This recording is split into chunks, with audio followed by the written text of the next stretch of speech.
for you. Are you ready to get your game on?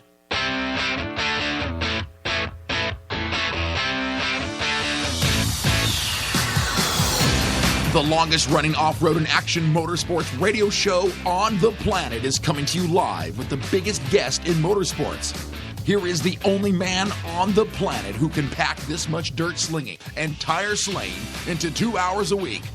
Sit back, strap in, and be prepared to get your ears blown. Here is Jim Beaver and the Down and Dirty Radio Show, powered by Polaris Razor.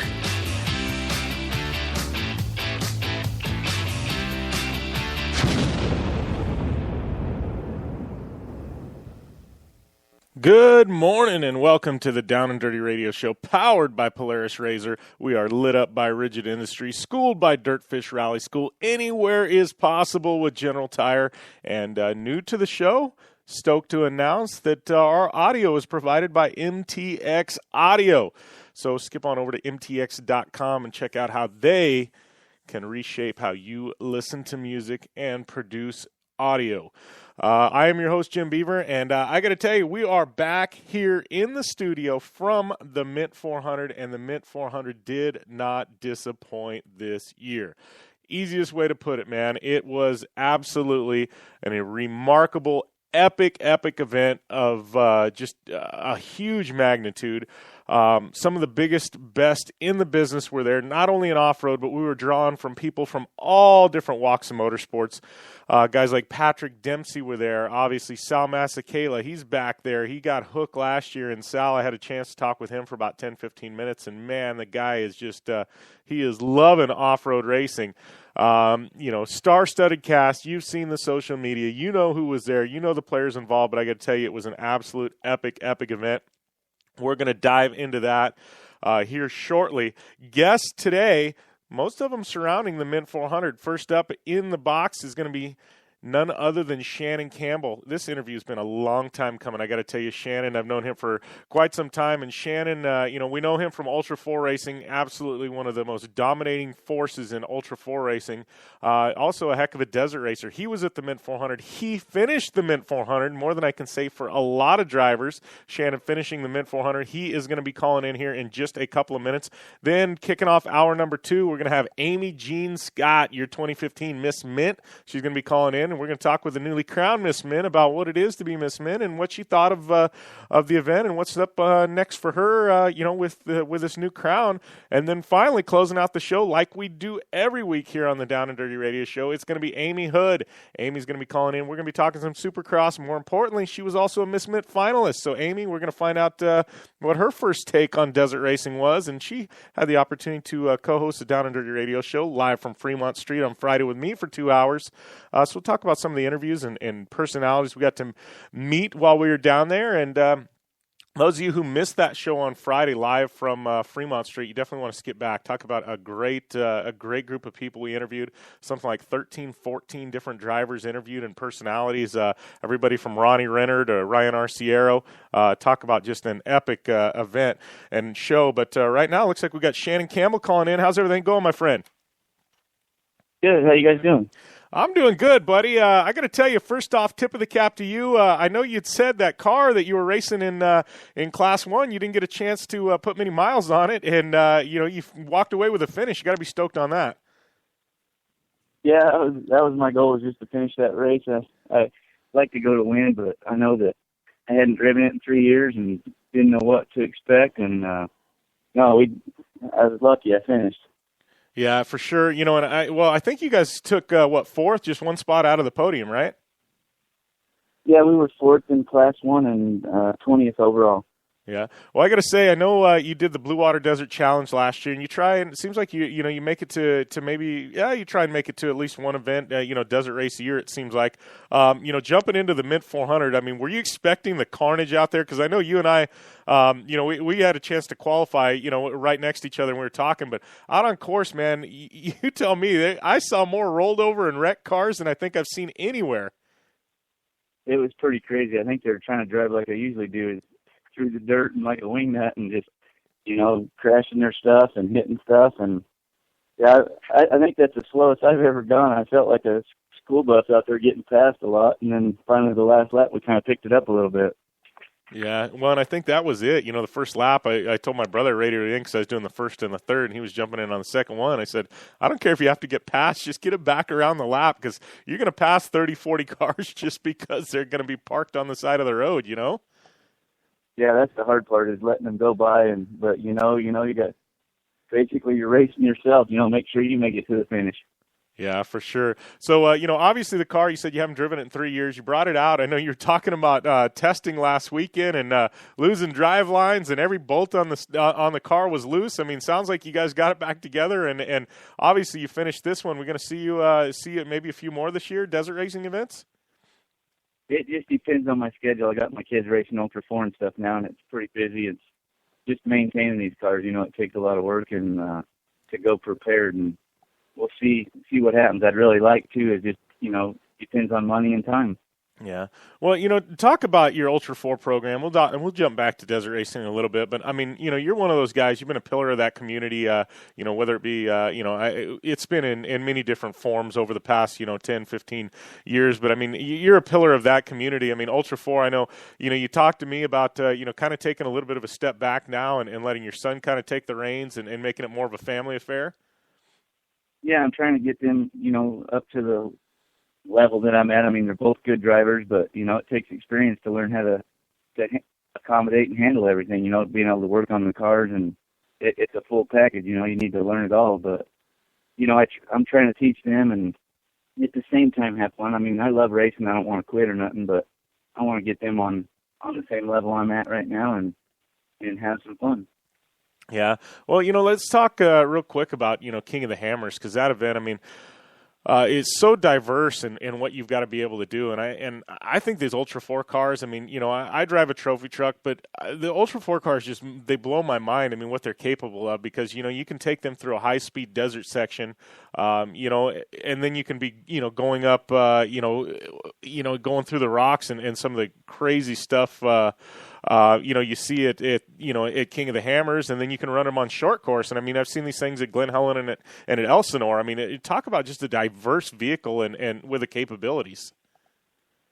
Yeah, they're kind of, I always say they're half-assed at everything. They're not, they're not the best at one thing, but they're built to kind of handle any kind of terrain where, a desert car is actually tuned for the desert and real high speeds. And so a Hammers car, you got the tail weight.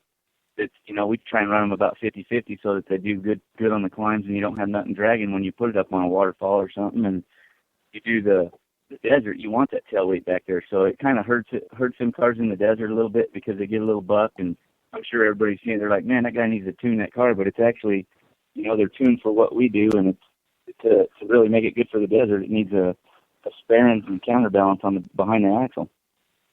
Yeah, how have you seen those cars evolve? Because, I mean, I got to tell you, the technology you guys are running now at an elite level, and obviously your program is probably one of the top 3, 4, 5 programs, out there. Talk about the technology and the change, over the past, say 15 years. Because, I mean, the cars now are so drastically different than the cars we traditionally think, when it was strictly just, say, a rock crawling series. Yeah, it kind of started with the IFS and evolved in, and now we're using a lot more of the desert technology because of the speeds that we're running and the different terrains where we got more high-speed stuff. So they're, the A-arms and stuff on them, I think they're built a little bit heavier than like your normal desert car, and stuff's a little beefier because we're hitting rocks and walls and stuff, and then, just the rest of the stuff, we're basically using the same stuff as a desert car. So it's kind of evolving into that. The only thing we're missing is the tail weight and the balance of the car, to get the dynamic right for high speeds. But like I said, they do everything. Like short course, they really shine on a short course because they're all-wheel drive, and the power. We're getting up there in the power now. I think this year is the first year I've gone to where we're actually running race gas. And that's crazy because most people traditionally think of those rigs. They're like, well, in the past it's been you don't really need horsepower. You can get by with, say 400 horsepower because it wasn't, it wasn't a horsepower thing. It was, more about the finesse, I guess. And now, with the speed you guys are reaching, I mean, these things are just hybrid race vehicles. It's pretty crazy. Yeah, like even the desert car, the one that I built for the desert that I ran this weekend, it's got a a little motor, and because it's all-wheel drive, you know, it's not as fast as a lot of them things that, you know, but it's more controlled, and it's kind of like being on a track, you know, so you don't need a whole lot of power, which makes it good for efficiency and stuff like that, you know, where we can run, like that car still runs on pump gas, and it's cheap for one. That's what I like about it, and you can get the fuel at the pump, but, you know, it's just a simple car. It's all-wheel drive, so you don't have to put rear tires on it every fuel stop, and, you know, just simple things. Yeah. Well, and I know, you know, that car, you know, particularly looking at the Mint course, I mean, obviously, you know, you get on the dry lakes and stuff like that, and there was some spots where you could definitely use a lot of horsepower and you know, one of these big rear-wheel drive cars. But, you know, you look at the rock sections we went through and some of the silt and stuff like that, I mean, that's got to be where you're making up time in a desert race in a car like yours. Yeah, it's just, it goes easy, and, I mean, it's got more in it. I was afraid to push it and break it, you know. It's one of them things, either finish and make everybody on the team happy or go home broke and cussing. Oh, I get you there, man. Well, you know, talking about your program, I mean, you know, I got to get a tip of the cap to you, because we talk about, you know, there's a lot of people in off-road motorsports, whether it be desert racing or short course or you know, the Ultra Fours, that, you know, a lot of it's a hobby to them, you know, and, you know, if they get a little sponsor dollars coming in, it's great. But, you know, your team has been successful in marketing your program. I mean, and your partners, I mean, you guys have been able to attract and keep some great companies. I mean, Monster Energy, Nitto Tire. You know, talk a little bit about that, because I mean, you guys are one of the, you know, the few teams that have actually been successful in the sponsorship game. Yeah, I mean, you look at the car and you think it's fully sponsored and everything. A lot of I am sponsored for Ultra 4, and I take that and I spread it like butter. I mean, everybody thinks I got this big program. What I have is good friends and family that helps out and, you know, helps me get to these races. And then, you know, the parts are there and stuff. But money-wise, I mean, we're scraping like the rest of them. It just because we show up, I like everything to look the same, you know what I mean? That people recognize our cars by what they look like. So I try to keep it looking the same, even though they might not sponsor me for that event or something. But people recognize it, and I don't know, I try to keep it the same. And if it wasn't for the friends that come out and volunteer to help and all that, I wouldn't be out there. Yeah. Well, you know, talking about, you know, your program and that, and obviously, you know, the diversity of the Ultra 4 series, and then you try and run some desert racing here and there. I mean, you know, what is Shannon Campbell's favorite type of terrain? I mean, because obviously you race everything. I mean, there's got to be something that sticks out in your mind. You get to a section in a course of a certain feature, and you're like, all right, you know, this is where I'm gonna make time. You know, what is Shannon Campbell? If you could design your own course, I mean, what would it look like? I like just the technical stuff, the twisty. I like a lot of jumps. I love short course, but I love things that just come out of the dark. You know, everybody loves, you know, I get a lot of people that say, I love getting on that lake bed and just holding it down. And I don't know, to me, you might as well get in your goddamn car and drive down the freeway. But I love the technical, you know, where it takes a driver to do it and coming out of the corners and setting it up. And you know what I mean? I love that part of it. Yeah, for sure. And, you know, you talk about short course, and I think there's a bunch of people listening. No, please keep Shannon out of Pro 4, man. I think that'd be fun to watch you let loose in a Pro 4.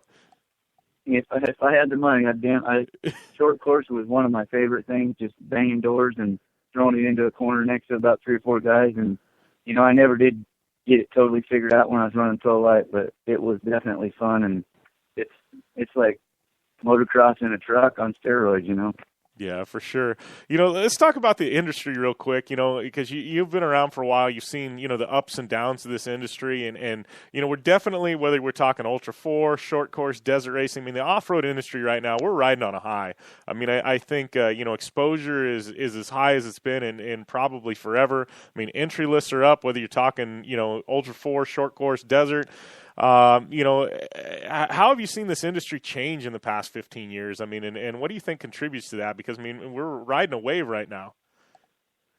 Yeah, it just keeps growing. It's getting bigger and bigger.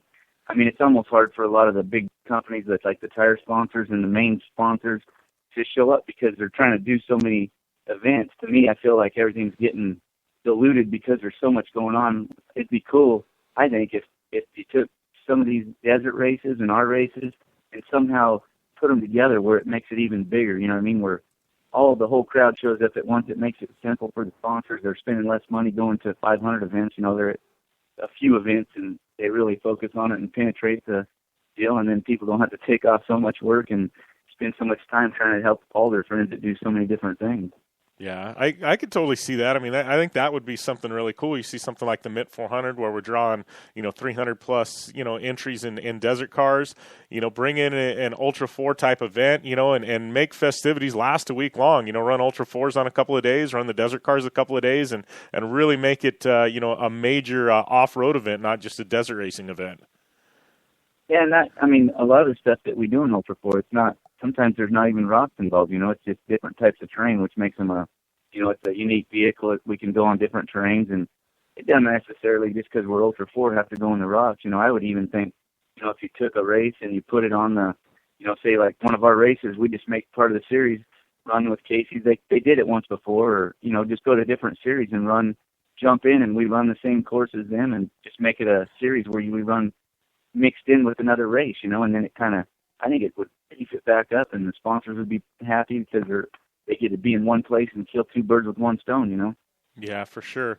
Well, let's talk real quick about King of the Hammers. I mean, because that event in just a few short years, I mean, I still say it's, you don't want to say it's in its infancy, but, that event really hasn't been around for that long. I mean, you talk about the Mint 400 and, 30, 40 years of legacy there. But, I mean, King of the Hammers, that's like the 10,000-pound gorilla in the room, in the off-road industry. I mean, it's the place where everybody wants to go. And whether you're a short course guy, a desert guy, you want to find a ride for the King of the Hammers. I mean, what do you think contributes to that? Because, I mean, what Dave's built there, I mean, is remarkable. I mean, it's such a huge marketing event. I mean, with the live stream and the reach, it truly has become almost a global phenomenon.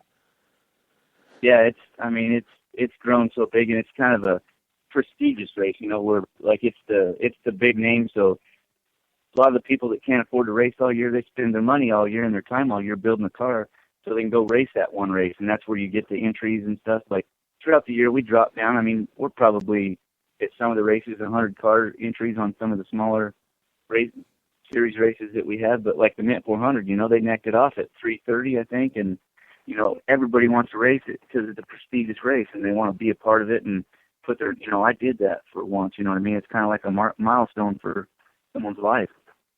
Yeah, I mean, geez, you talk about it, and it's like the Mint 400. I mean, what it takes to win that. I mean, I would say King of the Hammers the same way. I mean, you just have to have almost a perfect day because the competition level is so high. I mean, just no mistakes and almost push as hard as you can. It's such a tough race to win. Yeah, it's one of them things, it's like push or break or, it's hard to figure out what to do. And I know I was talking to some of Rob Mack's guys, and they said, he was just killing it, and then stripped the drive shafts flying out or something stupid, and lost just a little bit of time, and, then Lofton comes in there. Them guys are all, it's so close. I mean, all it takes is the smallest thing to knock you out, and you just got to push through. Yeah, for sure. So, talking about Shannon Campbell and 2015 and Campbell Racing, I mean, what can we expect from you guys? What's the schedule look like, and kind of bring us in the loop here. Well, our next race that we do is up at, they call it NorCal, the Stampede.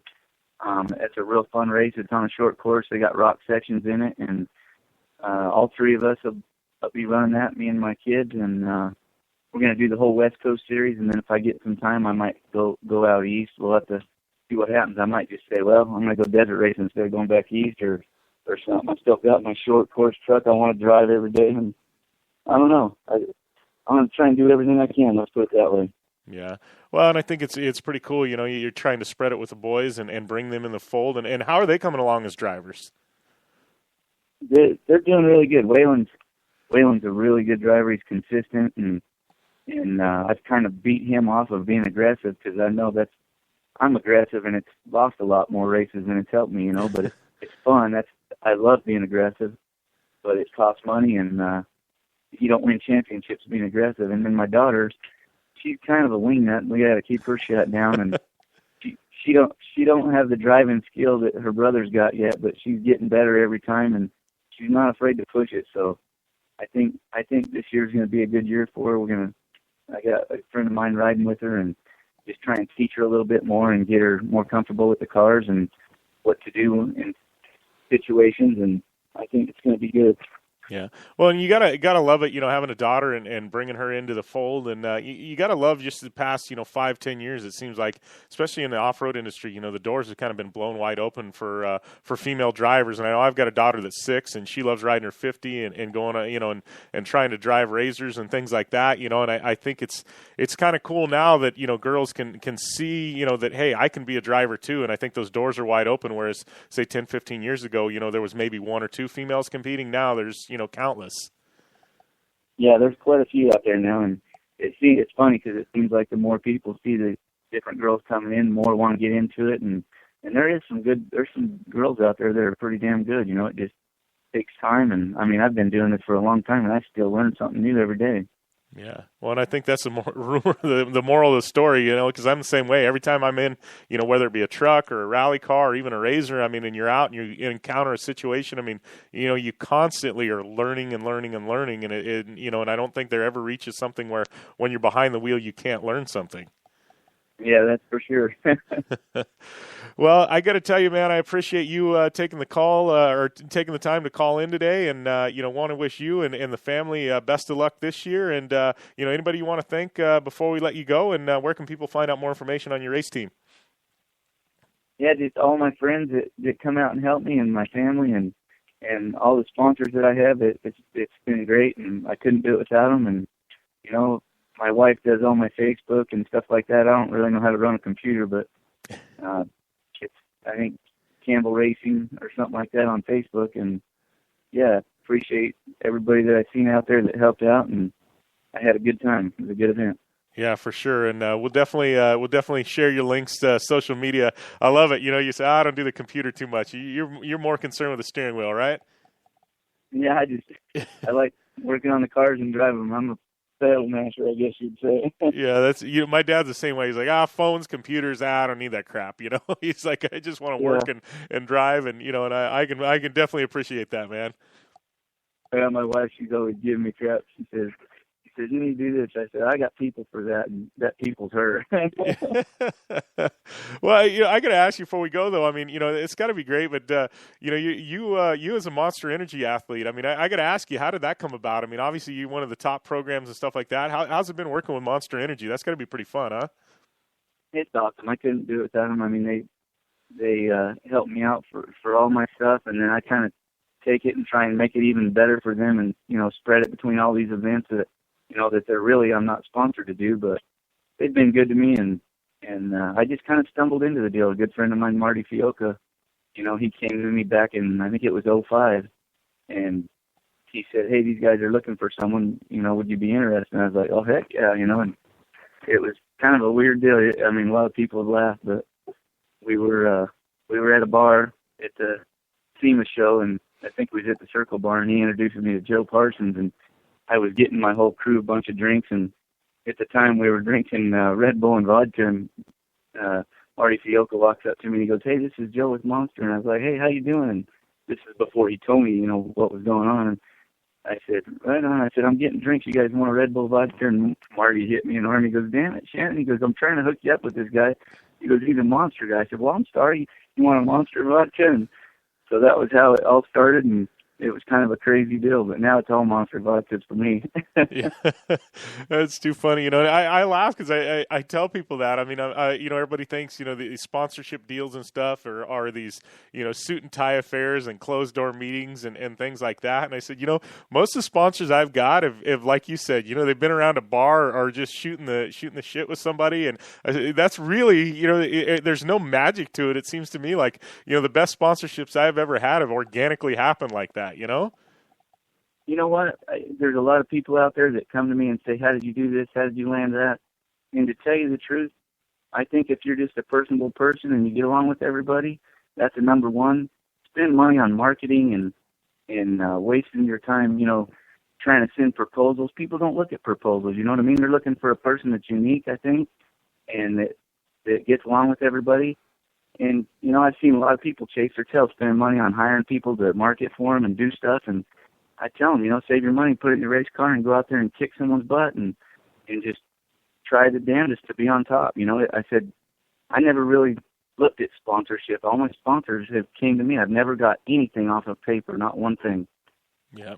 Well, I completely agree, and and I can totally attest to that. I've got a marketing deck. Everybody does. You've got to send it out once in a while, keep people kind of in the loop of what you're doing. But I think anybody, these kids listening in that have always, I get emails all the time. How do you get sponsors and stuff? I think right there, what you just said is the truth. Invest in your race program, and the sponsors will come. Exactly, and just treat people like you want to be treated. That's a big thing. You get a lot of people out there. I've ran into a bunch of them that are really arrogant, wouldn't take the time of day. It's when people like you, sponsors like you. So, get some friends. Yeah, for sure. Well, I appreciate it, my friend. And, congrats on the finish at the Mint. And, I definitely know it wasn't easy, and good luck in Ultra 4 this year. Well, I sure appreciate it. And tell your family I said, hey, and I'll talk to you at the next race. Yeah, for sure. And next time you're in Parker, give me a shout, buddy. All right. Thank you, guys. All right. Thanks, Shannon. Okay. Bye. All right, that was Shannon Campbell, Ultra 4 racer, Mint 400 finisher, and talk about a pillar, just an absolute pillar of the off-road industry. I don't even want to say Ultra 4, the rock industry. I mean, he's just a great guy, and one of those. I mean, if you ever get the chance to meet Shannon, whether it be a Best in the Desert or an Ultra 4 event or heck, a short course race or wherever, you definitely want to go up and say hey, and just good people, and I love the family atmosphere and the family affair, and he's bringing his kids into the mix, and I see the way he's doing things, and it kind of reminds me of when I was younger, and and my dad, and with my brother and I, and how he kind of started bringing us into the fold, and just best of luck to Shannon and the kids, and everything they're doing. Just an absolute great family, and I got to tell you, finishing fourth in Class 1 at the Mint 400, not an easy feat this year. Just outside of the podium in a car that I know he said he'd driven the first time in 3 years, like a week prior to the race. So definitely good things for Shannon Campbell. But this is the Down and Dirty Radio Show. I'm your host, Jim Beaver, and just got done with Shannon Campbell on air, talking a little Ultra 4 and some Mint 400. Up at the top of the hour, we're going to have Amy Jean Scott. She's going to be calling in. But right now, we're going to take a short break. And when we come back, we're going to dissect these Mint 400 results. We're going to talk about the UTVs at the Mint 400 and maybe jump into some snowcross because that finale was happening also. If you got any questions for Ami Houde, Amy Jean Scott, or any questions on the Mint 400, give me a shout at JimBeaver15 on Twitter. We'll definitely get those into the show today. But thanks for listening to the Down and Dirty Radio Show powered by Polaris Razor. We'll be back in a couple of minutes with the Mint 400 results.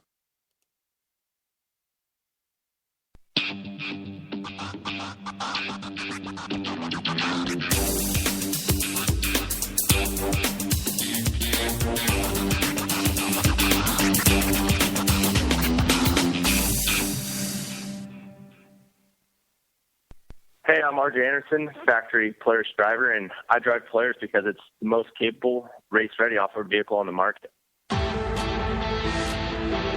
When R.J. Anderson wanted to set a world record for the longest UTV jump in history, not once but twice, what company did he trust? Polaris and their championship-winning Razor XP 1000.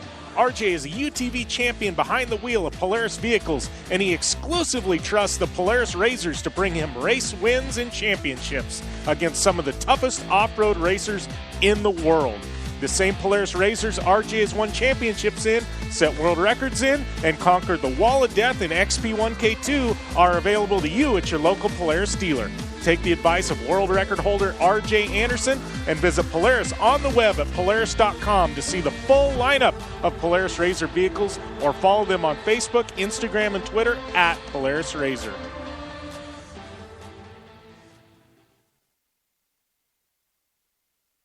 For 100 years, General Tire has provided tires for your lifestyle, your adventure, your anywhere. Born from competition, the Grabber tire offers the durability and off-road traction you demand in a tire. We put these tires to the test in the harshest off-road racing conditions to give you a tire that will make your anywhere possible. So let us take you on your next big adventure. Tweet us photos at General Tire, hashtag anywhere is possible. Because with General Tire, anywhere is possible.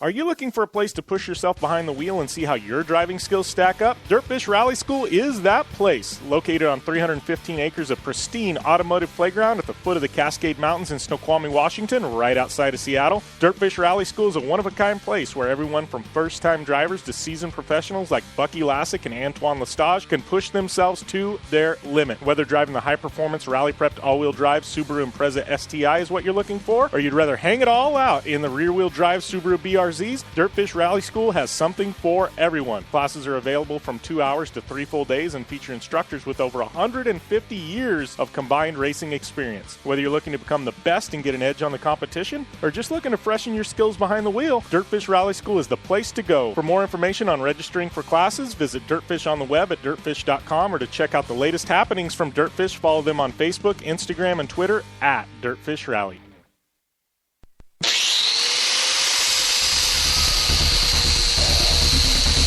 Rigid Industries is the original and #1 LED light bar manufacturer in the world. Torture tested by some of the best drivers in motorsports. Rigid LED lighting products use cutting-edge technology and can stand up to the harshest conditions Mother Nature can dish out. Designed, engineered, and assembled in the United States, Rigid LED lighting is the only choice for your off-road vehicle or boat. Find out more information on the entire line of Rigid Industries LED lighting products at www.rigidindustries.com.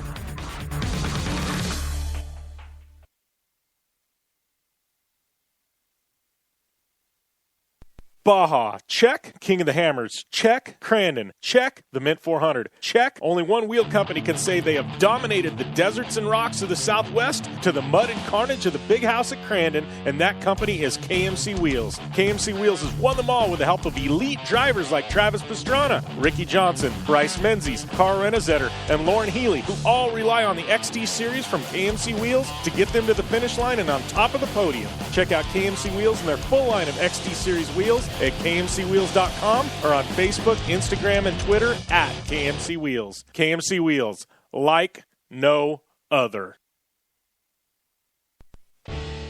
Looking to upgrade the brake system on your race car, pre-runner, or weekend toy? J-Mar Performance Brake Systems has you covered. An industry leader in performance braking systems, J-Mar can outfit your vehicle with the highest quality American-made calipers, rotors, master cylinders, hubs, turning brakes, and shifters for Volkswagens to trophy trucks and everything in between. For more information and their full product line, visit J-Mar on the web at jmarperformance.com, or follow them on Instagram and Twitter at J-Mar Brakes.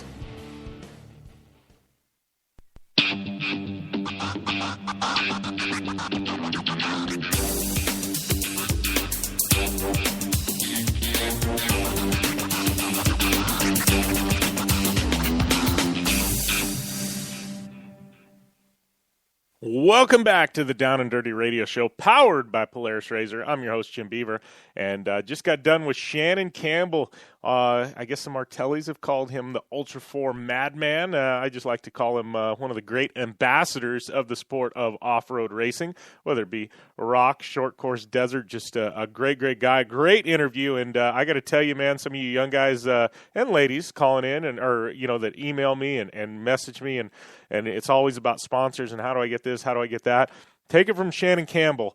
You need to go back and listen to that interview. Some great tips on getting sponsors and retaining them. And I got to tell you, Shannon, just a great guy, and had the opportunity to hang out with him a few times at events, and just a solid person. So definitely go back and listen to that if you're just tuning in. For those of you who are just tuning in today, kicking off the second hour here in about 30 minutes, we're going to have Amy Jean Scott, the 2015 Miss Mint. She's going to be calling into the show. And then later on, closing things out, Ami Houde, my sidekick. She's going to be calling in, talking some Mint 400 and Supercross. So still a couple of great interviews left. Right now, we are jumping into some Mint 400 results, and this is going to be the UTV results of the Mint 400, brought to you by our good friends at Polaris Razor.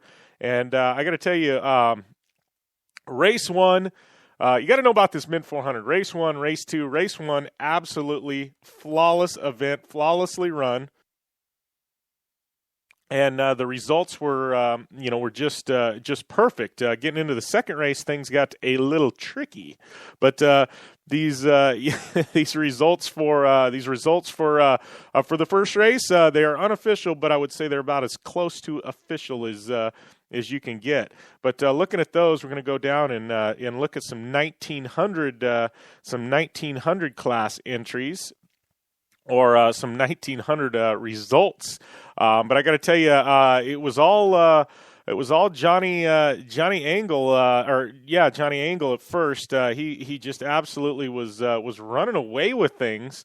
Had a almost flawless run going down, and then ended up having some problems almost at the finish of the lap, the third lap, and it ended up being Dustin Jones taking home the UTV win there at the Mint 400, and then second went to Scott Kiger, teaming with R.J. Anderson. R.J. drove, I believe, first in he at least drove one of the laps. I don't know if it was two. I don't know. But R.J. did drive about half the race. So Scott Kiger, R.J. Anderson, second in the Polaris. And then third went out to Ryan Pullman, the Supercross.com UTV. And fourth in the UTV class went out to Brandon Schuler, the boys from Jagged X. Had the opportunity to interview Bill Schuler, Brandon's dad, at the Mint 400 on Fremont, and great talk with him. Another notable, the other Jagged X car was in the event, but its traditional driver, Craig Scanlon from Polaris, he was sick, so he did not get a chance to compete. That had to have been heartbreaking for him. His company, title sponsor the race, and having to not show up because you're sick. I mean, that's got to be tough. But here's hoping all's well with Craig Scanlon. But moving into fifth, it was Justin Lambert in another Polaris, the Cognito Motorsports Polaris. Finishing up in fifth position. Sixth went to Wes Miller in a Polaris. Jeff Obering finishing up in seventh position. Michael Cafaro in eighth. In Pro UTV, we had Cody Nygren finishing up in ninth, and your 10th was the Murray team, Murray Motorsports team, Jason and Derek Murray finishing up in 10th. So that is your top 10 in UTVs, and I got to tell you, like I said before, Johnny Angle having a heck of a run there to start things off, and leading, checking out of the field at one point, and sounds like he ended up having some problems and dropping back, but he almost had that in the bag. Everybody thought he was going to win, and was not to be. So definitely a tough break for him. Had the opportunity to catch up with Brandon Sims after the event as well, and things didn't go their way. They got a finish, but definitely didn't go their way. Lots of problems. So your UTV world champion definitely having a rough day at the Mid 400. But like I say, talking with Brandon Sims, we interviewed him on the show on Fremont, and then I talked with him after the event, and get this, the kid won the UTV World Championship. Next weekend, the car was still in good shape, turns around, goes to the Works race, races that, takes 1 weekend off, and then he is at the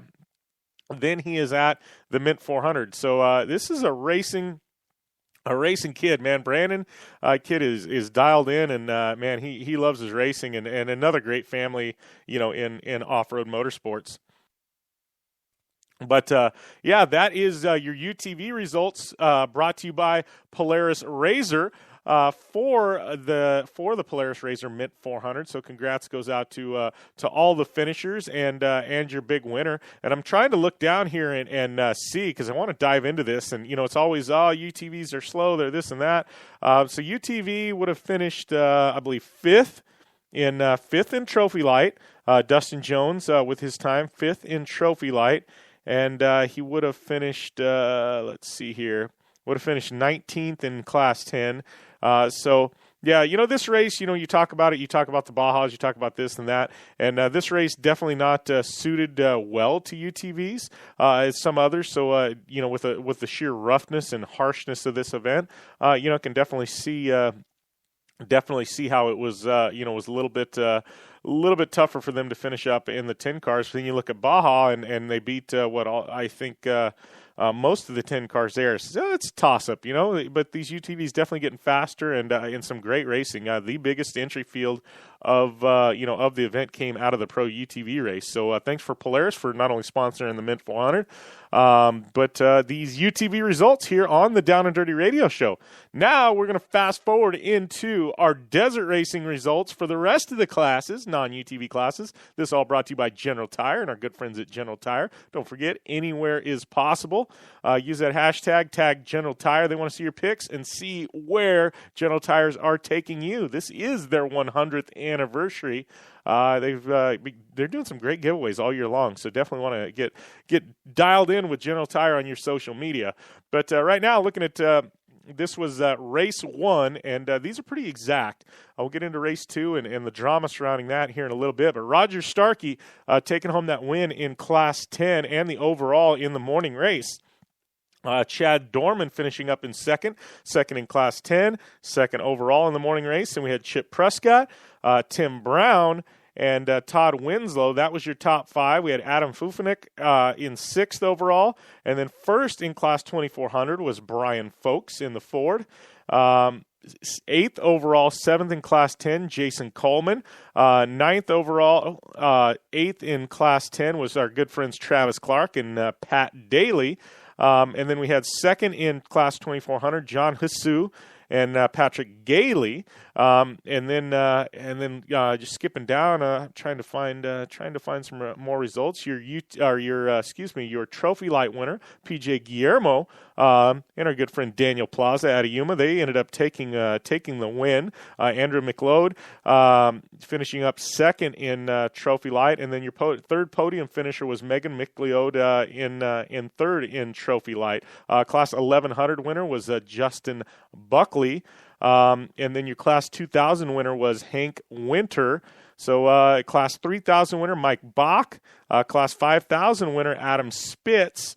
And your Class 2900 UTV Unlimited Pro, sorry about that, should have been in the previous segment, but we'll get to that, was La Carrera Borreria. I'm sorry if I'm if I'm not getting that, but this is an interesting name to pronounce. And I know most of these desert racers, but once in a while they trick me there. But that is your morning race. Going to your two lap classes. This is going to be your Jeep Speeds, etc. Sportsman Truck. We had Johnny Webster taking home the win in 1800 Sportsman overall in the 2 laps, 5500. Paul Dallenbach taking home the win there, 1700.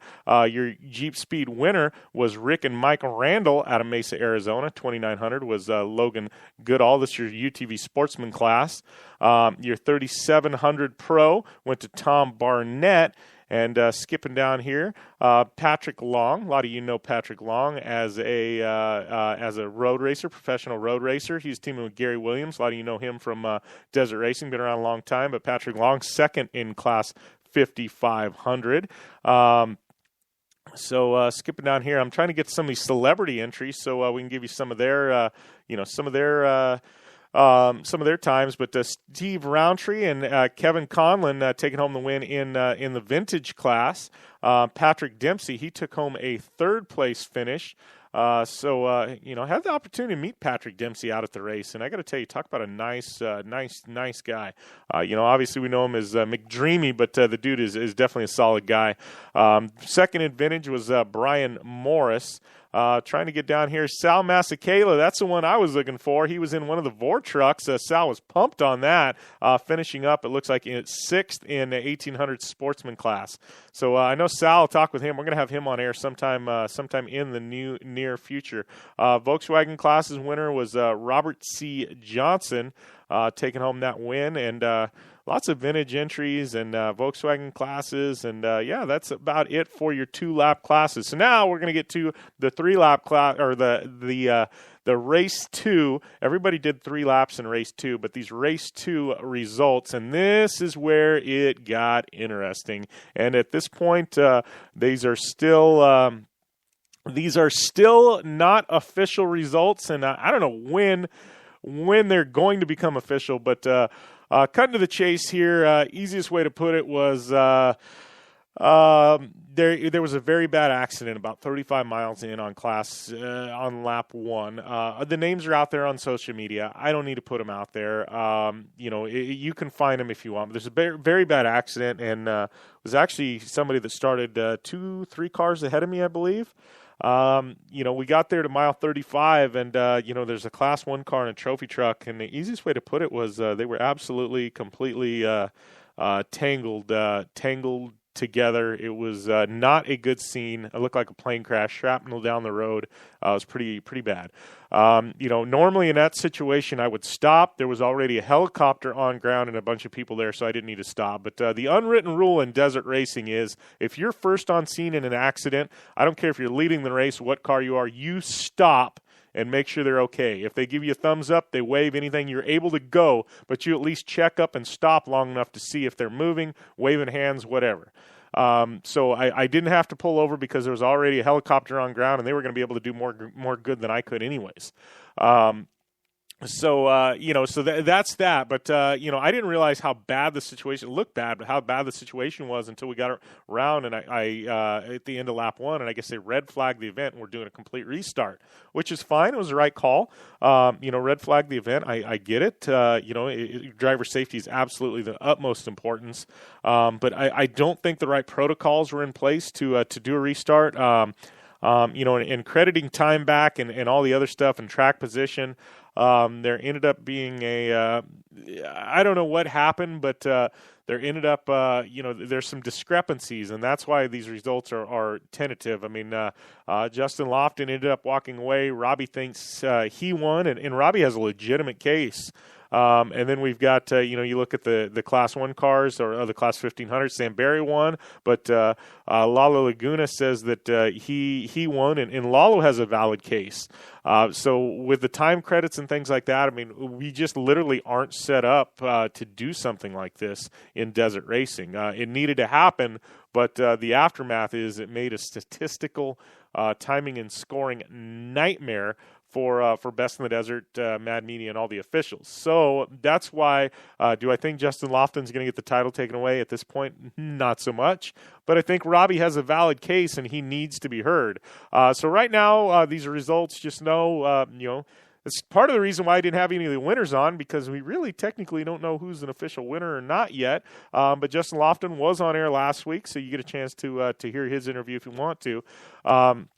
But when we go through here, just know that's what was going on. So it's kind of a little bit of a dark cloud surrounding what was an absolute amazing Mid 400 race.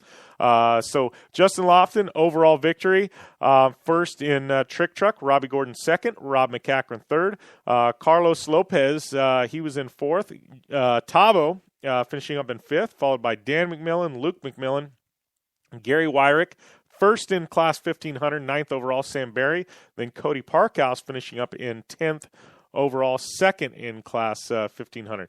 We got Lalo Laguna in 11th overall, third in 1500, followed by Troy Herbst, Steve Ologis, Dale Dondell, Juan Carlos Lopez, Andy McMillan, first in 6,100, 17th overall was Brett Serapis. We had Derek Spruill, 18th overall, then Steve Strobel, Shannon Campbell, fourth in Class 1500, 20th overall, our guest to kick off the show if you're just tuning in. And then my General Tire teammate, C.J. Hutchins, followed by Tracy Groff, B.J. Baldwin, Eric Harden, Scott Bailey. And I got to tell you, there was some wild timing and scoring, or not only that, but there was some wild racing. I mean, at one point, B.J. Baldwin looked like he had this in the bag. I think he had a torque converter issue on the last lap, knocked him out. Robbie Gordon solid it all day. I think Rob Mack had this thing in the bag at one point, and something happened with him. It was just wild. In this race, it's always leader changes, and it was definitely the same way, both in 1500 and Trick Truck at this one. B.J. Baldwin, I believe he had, I think, an hour and a half downtime or something, with a torque converter, so 23rd overall. But, it's just weird. It's such a tough event, but got to give Brett Serapis credit in the 6,100 for taking home that victory, and a 17th overall. Definitely a solid finish there for him. Skipping through these results, going down to some more 6,100s. Second, Dave Kleeman. in 6,100, and then we had third in 6,100 was Jeff Terzo. And I got to tell you, Jim Riley, my good friend Jim Riley, he was looking solid in his 6,100, running a great first lap. He was out to an early lead. He ultimately looked like he DNF'd in the Zunia vehicle, but solid event for him. But some other notables, Jerry Zayden, he did finish 5th in Class 6,100, 35th overall. And skipping down even further, looking for some more results. 6,100, your Class 8 winner. Great to see him back out in the desert. Dave Westham, those of you know him, he's a veteran of Class 8, and great to see him take home a win and back out in the desert. Don German finishing up in 2nd in Class 8. Just 2 minutes behind Dave Westham, so a definitely a solid race for them. And then your 7,200 winners. Let's see here, 7,200 winner is Steve Kovac, finishing up first in 7,200, 34th overall. So great run for him. Al Hogan finishing up in 2nd in 7,200. And then third in 7,200 was L.D. Smith, followed up by Gary Messer and Randy Merritt. McCrae Glass, usually a front runner in Class 8, he finished up in third in Class 8, 60th overall. So your 4,400 winner, that was your, I guess, your Ultra 4 category. It was Mike Clenson finishing up in. in 2nd, Andrew McLaughlin taking home the Ultra 4 win, or the 4,400 class, as they're called in Best in the Desert. And then it looks like we had Tim Diekman finishing up in 3rd in 4,400. So those are your results. A ton of DNFs there, big names. I mean, it was just a wild event. Friends at RaceDesert.com, they have all the updates, all the on this mess with the timing and scoring, but the unofficial results are up at Best in the Desert's website, bitd.com. But I think this is going to play out over the course of the next week, and there may be some changes before this is all said and done and it's all over. I think I think there probably will be, but I think that what we've learned from all this is hopefully in the future. Desert racing, I think it's been needed for a long time to bring in the Dakar timing and scoring features and safety features that they have. I think any driver has no problem paying extra money to enter the race. We're already spending a ton, so what's a few $100 more? I hate to say that, but it's the truth. I think it's definitely needed, and hopefully this is what pushes us over the edge to go after that technology and bring it to desert racing, because it's been needed for a very long time now. That's definitely for certain. But the mid 400, I mean, I got to tell you, just an amazing event. What Best in the Desert and the Martelli brothers have built is second to none, really. Just truly a tremendous event, starting with the parade downtown, and then continuously, it literally is almost 2 days full of festivities.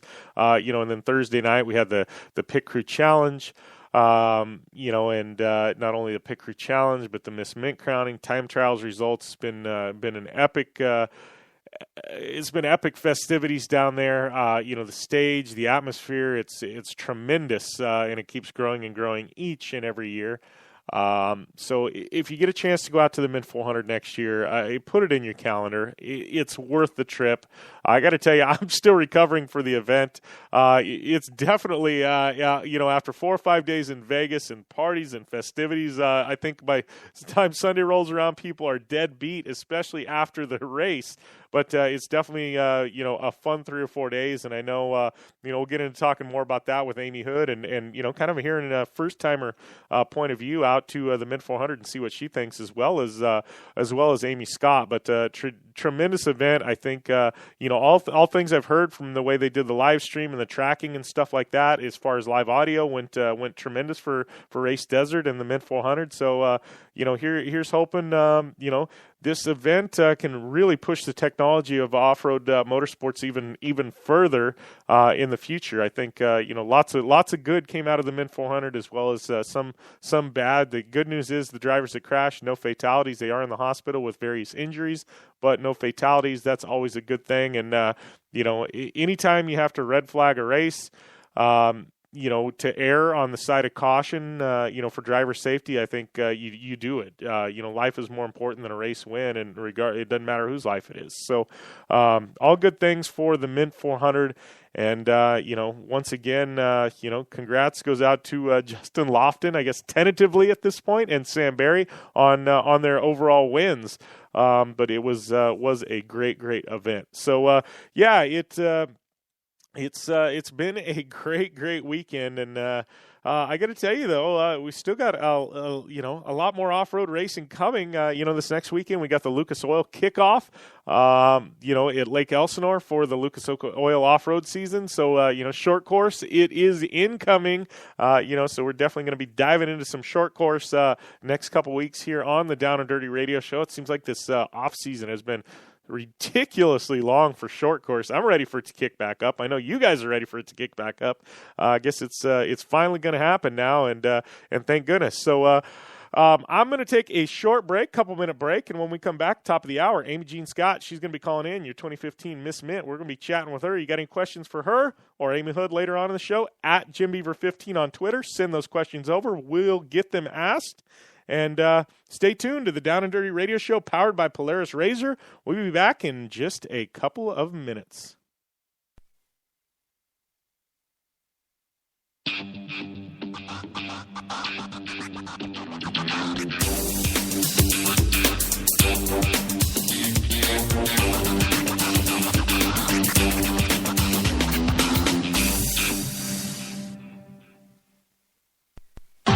I'm Polaris rider Jim Beaver. I race trophy trucks professionally, host a Down and Dirty radio show, and also travel the country announcing motorsports events. I've seen it all, and trust me, I've done most of it, so when it comes time to relax on the weekend, nothing is better than taking time with my family in our Razor vehicles. They've got the reliability I need to just pick up and go explore the desert, dunes, or trail, and have the capability to attack even the harshest terrain. If you're looking for some of the most reliable and safest, and hands down most capable off-road machines in the world, look no further than Polaris and their award-winning lineup of Razor vehicles. Whether you want your daughter to experience off-road driving for the first time in a Razor 170 like me, take the entire family out in a Razor XP4 1000 on the weekend, or shred the desert and dunes in the all-new Razor XP 1000 Fox Edition, Polaris has you handled. Take my advice and join me and some of the best drivers in the world by driving a Polaris Razor. Check out the full Polaris Razor lineup at Polaris.com or follow them on Facebook, Instagram, and Twitter at Polaris Razor. Your life demands a tire that provides durability, comfort, and performance, and that's what General Tire delivers for you. From the all-season grip of the Grabber UHP to the comfort and on-road manners of the Grabber HTS to the durability and off-road traction of the Grabber AT2, General has a tire that will help get you where you need to go. So let us take you on your next big adventure. Tweet us at General Tire, hashtag anywhere is possible, because with General Tire, anywhere is possible. Baja, check. King of the Hammers, check. Crandon, check. The Mint 400, check. Only one wheel company can say they have dominated the deserts and rocks of the Southwest to the mud and carnage of the big house at Crandon, and that company is KMC Wheels. KMC Wheels has won them all with the help of elite drivers like Travis Pastrana, Ricky Johnson, Bryce Menzies, Carl Renazetter, and Lauren Healy, who all rely on the XD Series from KMC Wheels to get them to the finish line and on top of the podium. Check out KMC Wheels and their full line of XD Series wheels at KMCWheels.com or on Facebook, Instagram, and Twitter at KMC Wheels. KMC Wheels, like no other.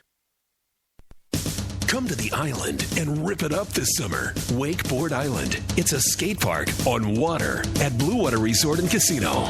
Check out the 2-tower cable system that pulls you and your board over the water. No boats to watch out for. No fumes. Wakeboard Island is open to all skill levels with an open center section for beginners. And for trick riders, a double side kicker and a 60-foot flat box. Wakeboard Island. The best ride this side of the Rockies. Adjacent to the River's Edge Cantina at Blue Water Resort and Casino on the Colorado River in Parker, Arizona.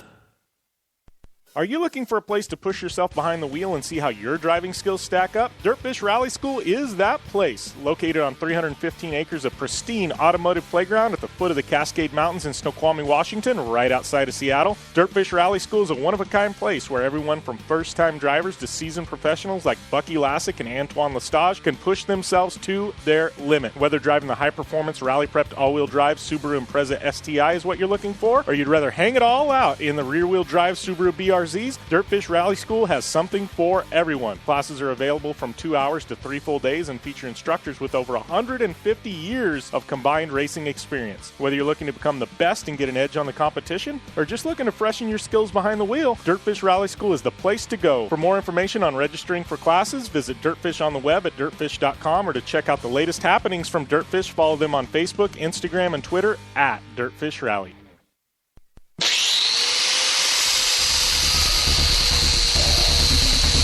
Rigid Industries is the original and #1 LED light bar manufacturer in the world. Torture tested by some of the best drivers in motorsports. Rigid LED lighting products use cutting-edge technology and can stand up to the harshest conditions Mother Nature can dish out.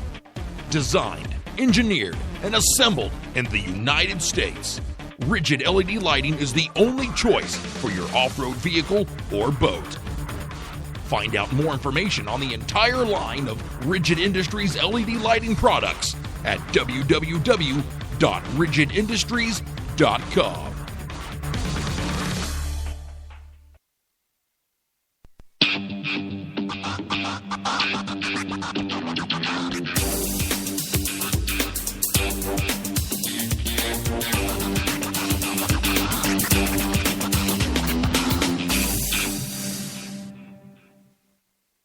Welcome back to the Down and Dirty Radio Show, powered by Polaris Razor. I'm your host, Jim Beaver.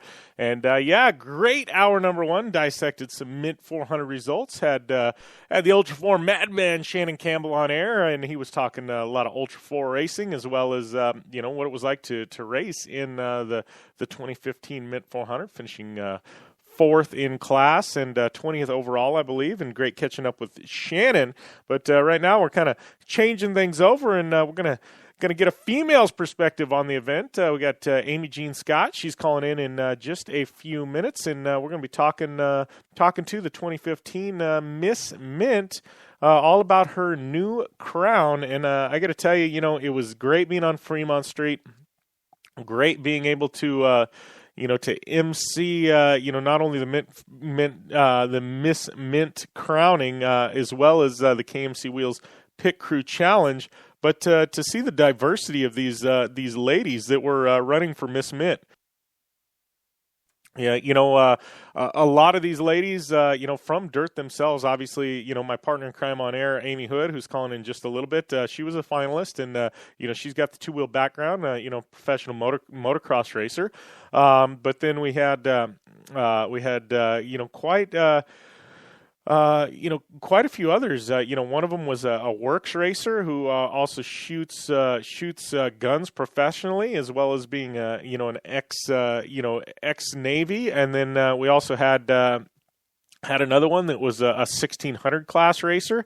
So definitely the dirt was well represented in our finalists at the Miss Mint, and being able to talk with them and see all their different backgrounds. To me, it's always been cool to see them kind of mesh and all become friends and stuff like that. It's pretty cool, especially to talk with them behind the scenes and stuff, and kind of get a feel for what they're like in real life. And I definitely think, however the judging or whatever works, I think the final is definitely a solid core group of women who represent dirt sports very, very well. So looking forward to catching up with Amy Jean Scott here in just a few minutes. And then don't forget Ami Houde. She's going to be calling in to finish off the show in the last hour or the last 30 minutes. And we're going to be talking Min 400 and some Supercross. But big announcements coming out of the action motorsports world the past week. I do know Formula Drift re-inking a deal with CBS Sports for television. Not only for the series, but they're going to have also some other unique Formula Drift TV put in rotation there in CBS Sports. So you definitely skip over to FormulaD.com to get all that news on their new television package there. But congrats goes out to all the boys at Formula Drift and my buddy Jared Deanda, and everybody involved with the series, because talk about another series that's just growing every year, and they're pulling in six figures plus on their live streams. I've tuned in and it shows 150,000 people watching the live stream. I mean, that's solid numbers, better than most TV shows. So for Formula Drift to not only have the live stream but also have the solid TV deal with CBS Sports, good things for them. But right now, it looks like we got Amy Jean Scott calling in. And how's everything going, Amy? Great. How are you, Jim? I am doing good, but not as good as you. Obviously, you got to be kind of floating on cloud nine right now, being crowned 2015 Miss Mint. Most definitely, still on a little bit of a high. I'm not going to lie. Yeah. Well, let's talk a little bit about this. And how did you hear? First off, how did you hear about the Miss Mint competition and get entered? I mean, kind of walk us through the process here. Well, one of my friends, Justin Park, he is the Baja Olive. He raced in the event. He gave me a call and was like, Amy, you should do this event. And my fiance, we'd planned on going to Vegas and watch the event anyways. And he was like, you guys should totally enter in this. It'll be fun. It'll be great publicity. You'll meet some cool people. Why not? So I went online, picked a couple of pictures, put it up, and, the process of the voting went, everybody goes on Facebook, Twitter, Instagram, started to vote for my pictures, I was kind of overwhelmed. I was surprised how many people voted for me, which was rad. Yeah. And then I got a call from the Martelli brothers, and they did an on-phone interview with me and said, yeah, you're going to be one of the finalists. We'd love to have you come out. So got to Vegas. I got to meet KJ and then do another interview with him. And then, that was pretty much it. We walked on stage, and nobody had a clue who was going to win. So my name was called. I'm like, holy crap, I won. Well, and that's what I think is cool about it. And KJ, you talk about a legend, and he's been there for pretty much every Miss Mint crowning since the beginning. So I think that's cool because he's got such a vast knowledge of the the history of this competition. Because he was kind of the guy that thought it all up originally. But it's pretty cool to hear that he's still interviewing you ladies. Oh yeah, he's definitely down there. And it's funny, afterwards he did a whole little video skit with us, to help publicize more of the Miss Mint. And, like you were just saying, the event just keeps getting bigger and bigger and bigger. And it's not just, racers who are becoming a part. Everyday people are starting to know about the Mint 400, which is cool. It's making the race a more well-known event, not just, within the race community. And obviously I have friends who are in it, but I'm not like the avid racer girl.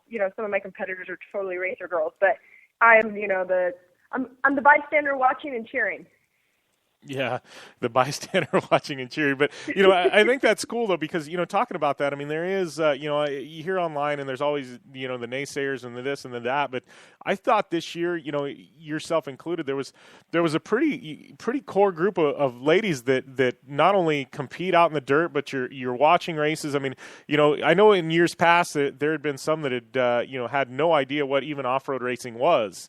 But I thought this year it was different, that you've got girls that race motocross or dirt bikes, some that race cars. But, you're out there, you're familiar with off-road racing. I thought that was pretty cool that the group of ladies they brought in this year really had knowledge of what they were getting into.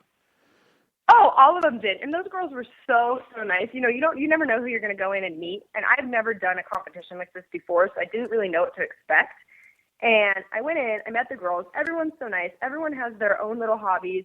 Amy's like a competitive racer, which is amazing and rad.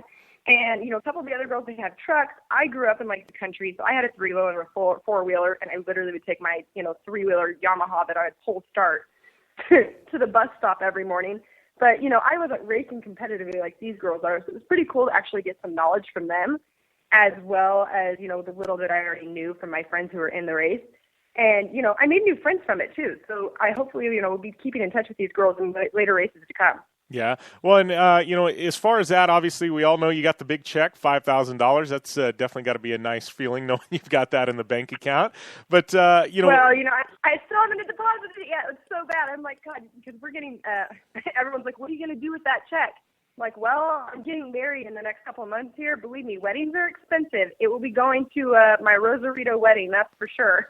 Yeah. Well, I have a funny story because I believe it Taylor, who was Miss Mint 2 years ago. We had her on air because every year we interview the Miss Mint, and I made a deal with her, and she kept her promise, but when she went to deposit the check in the bank, she took the big check into the bank and said, I want to deposit this, and she actually had a picture of it.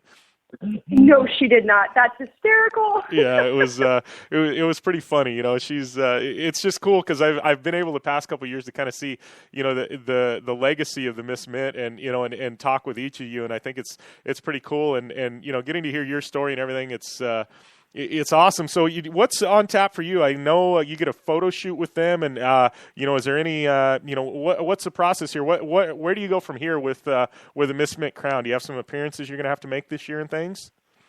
Yeah, I have a couple of appearances that I'm going to be making, and then the photo shoot, which obviously I'll be at the appearances, and I'm really excited about it. And hopefully I will get to do signing because at the actual Mint 400, I went down to go do signing after I was crowned the following day.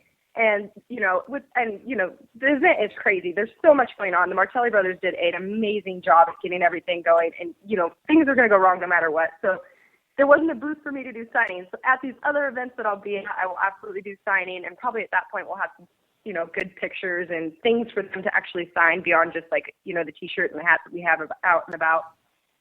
But the actual photo shoot, I got to talk to KJ and the Martelli brothers. And I'm like, I would love the idea of doing something like back in the 70s, like right when Miss Mint started, and get some good like retro old cars, old trucks, old buggies, and maybe like an old school jumper suit and some cool old helmets. Bring it like a retro style. So that was my pitch on hopefully maybe we'll be able to make that happen. And they were like, yeah, that sounds great. We would love that. We're open for ideas. And maybe even they could even test some of the, do like a competition or a voting. Hey, what would you guys like to see Miss Mint do? What kind of photo shoot would you guys be interested in? So I'm still pitching ideas to them. Yeah, well, that's good. I mean, and I know the Martellis. I mean, they're always open to ideas. Pitch away, and some of them may hit the wall and not stick, but others may hit the wall and definitely stick. But I'm digging the retro theme. I think that'd be fun. There's so many vintage race cars and things like that. I think that could definitely be a lot of fun. Totally. And, I know that they know enough people that getting a vintage race car would not be a difficult thing. I think the hardest thing in terms of styling would be, finding like the old jumper for the girls to wear. And I'm sure that they still have some of that stuff. And it's just so cool. And those photos I know would just be different from what they already have from last year's, from years before. And it'd be really fun. Yeah, I agree. I totally agree. How was it starting the race? I know I saw you when I pulled up to the start line to start my race. You were out there with a flag, and that had been pretty exciting. Oh, my gosh. That was hands down my favorite part of the entire event for me. And I'm like, oh, my gosh, I wish that other people could come up here and experience this because this is so freaking cool. You literally – your bones and your inner being shakes when these cars go by. Well, literally shakes. It's almost like standing next to a huge speaker at a concert, you feel everything. So it was pretty cool. And I got to meet Larry Ragland, and he, I didn't realize who it was when I was meeting him at the beginning. And I'm like, oh, you're Grand Marshal. How did that happen? And he's so humble and so sweet. He's like, oh, I've won a couple of these. Well, I go back and I figure out who he is. I'm like, are you kidding me? That was, and he was just so nice. And Amy here, this is how we're going to do the flag, like showing me. We switched on and off.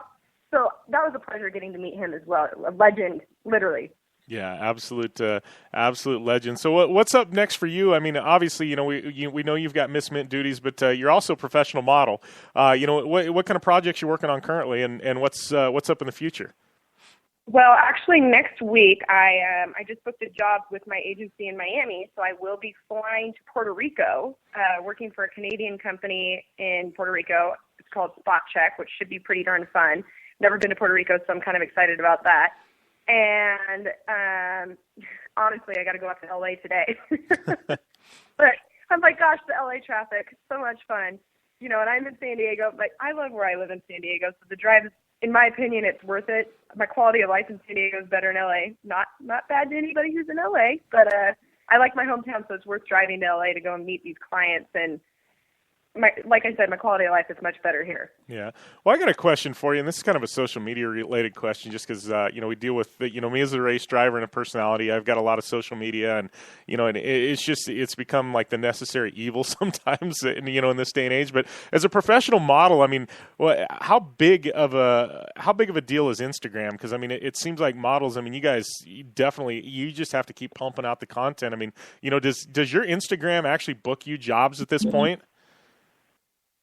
Yes, it's funny that you said that, because it's the industry of modeling is absolutely changing. You need to have followers. You need to have posts all the time. They want you to tag every single person you're wearing. I mean, all the time. My agents have they have meetings where they're sitting us down and going, hey girl, you need to have so many followers, or we're not even going to put your Instagram tag on your portfolio online. You can go on the girl's portfolio online and see what their Instagram is. But if you don't have enough followers, they don't even put it up there. And clients will reach out to you via Instagram, send you a message, and you hook them up with your agency and you book jobs.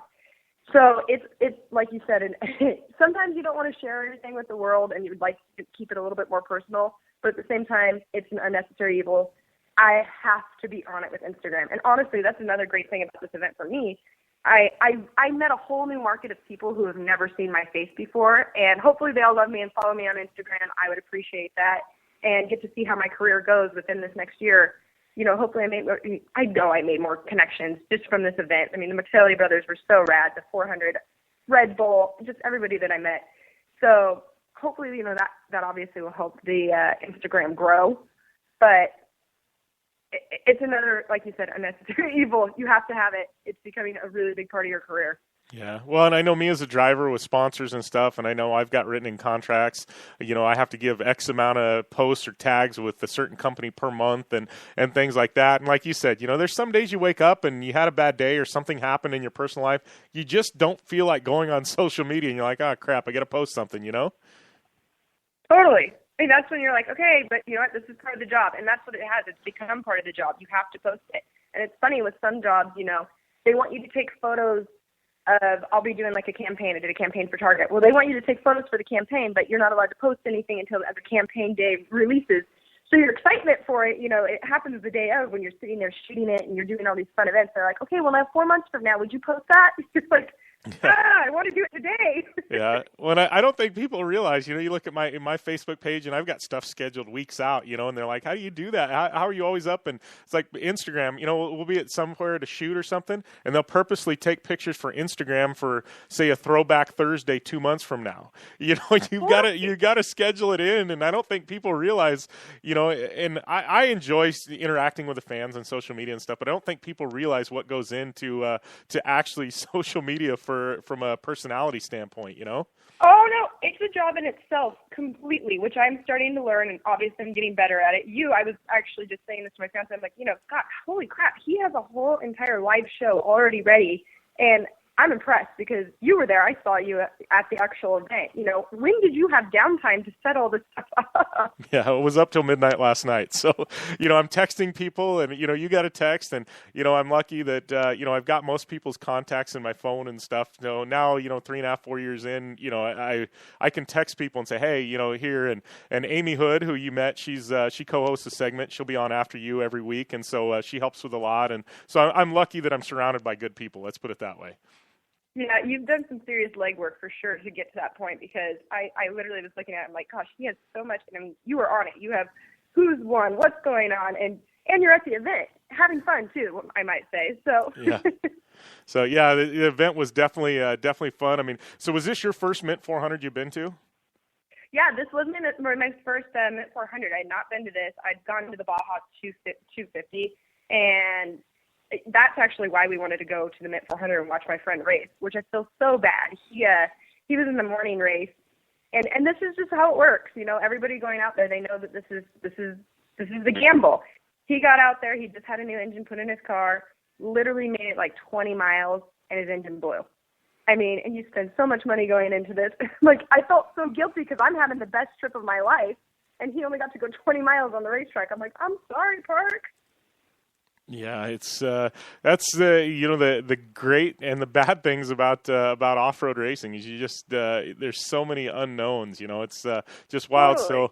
So Mint 400 definitely, obviously you're Miss Mint, but it's something you're definitely going to put on the schedule for years to come. Hey, I want to come back to this. Yes, I was actually talking to Martellis. I'm like, do I get to give the crown to the next girl, because that would be fun, and I'd get to meet the next group of girls, and maybe I'll get to help pitch some other ideas for the next year of Miss Mint. Yeah, well, and I think that'd be great having somebody like you involved in the program and say, hey, I think maybe we can make a little tweak here and it'd make it better and stuff like that. And I think that that's what they're looking for to help grow things, because they're at the end of the day they're like me, they're a guy, they don't understand some of the things that should be going on. They need a female voice.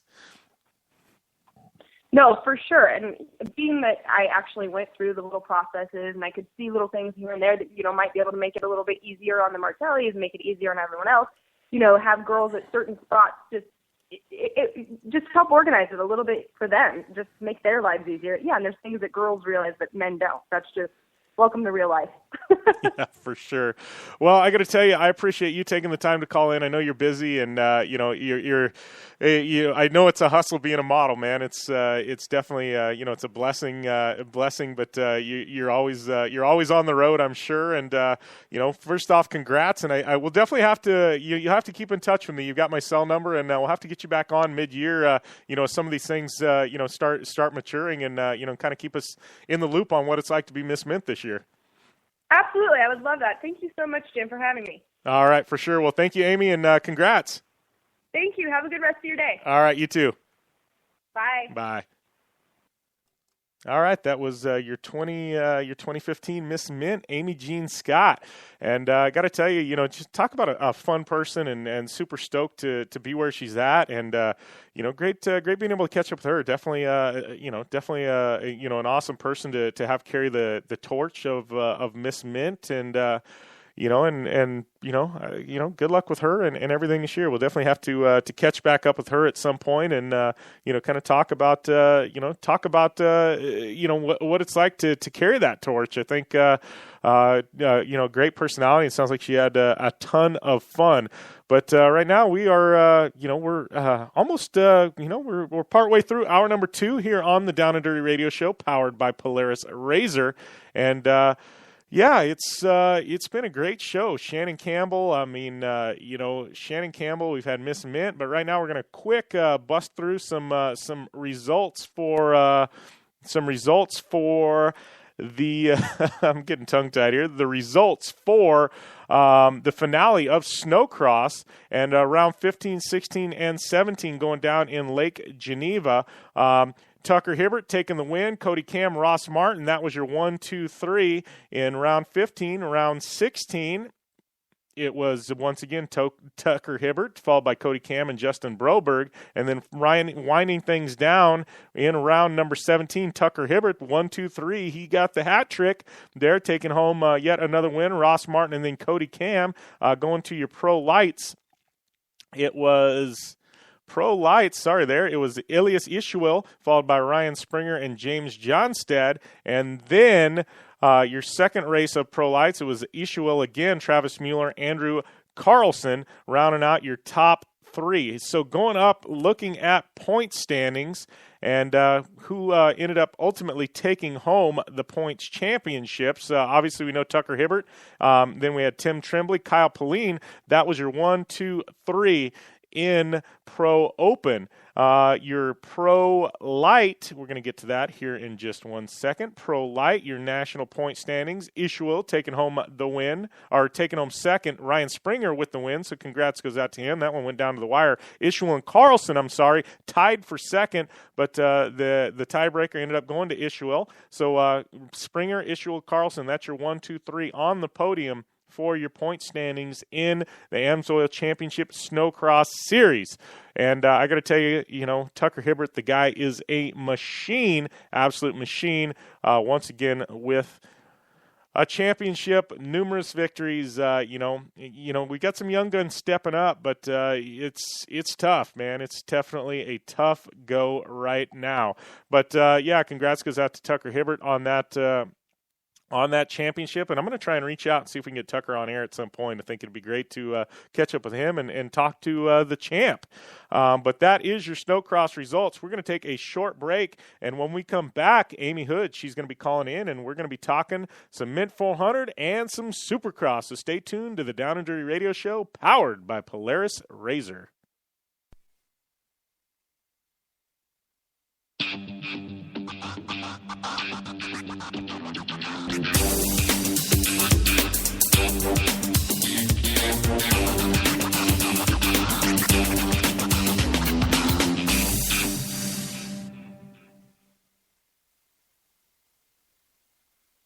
I'm Polaris rider Levi LaValle, and I choose Polaris just because they have the best quality, highest performing, most fun machines out there.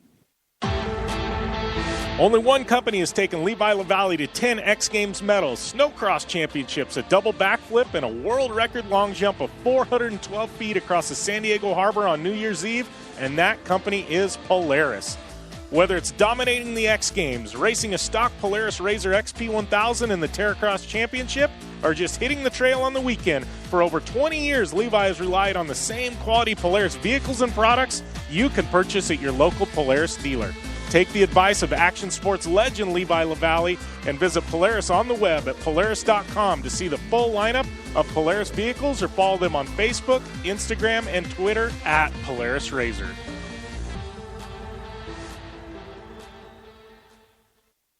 For 100 years, General Tire has provided tires for your lifestyle, your adventure, your anywhere. Born from competition, the Grabber tire offers the durability and off-road traction you demand in a tire. We put these tires to the test in the harshest off-road racing conditions to give you a tire that will make your anywhere possible. So let us take you on your next big adventure. Tweet us photos at General Tire, hashtag anywhere is possible. Because with General Tire, anywhere is possible.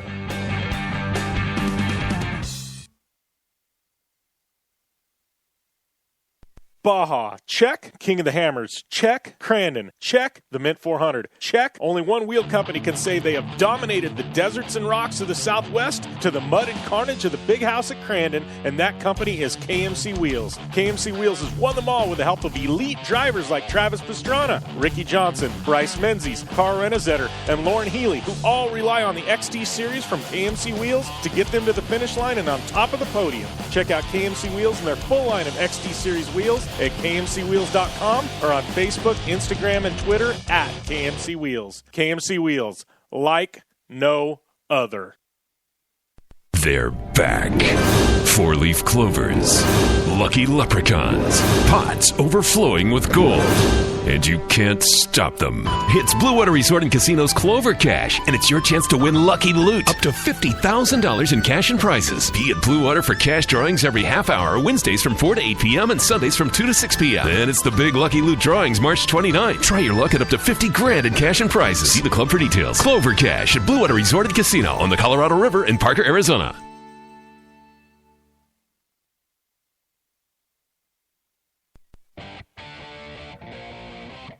Looking to have some screen printing, embroidery, or design work done?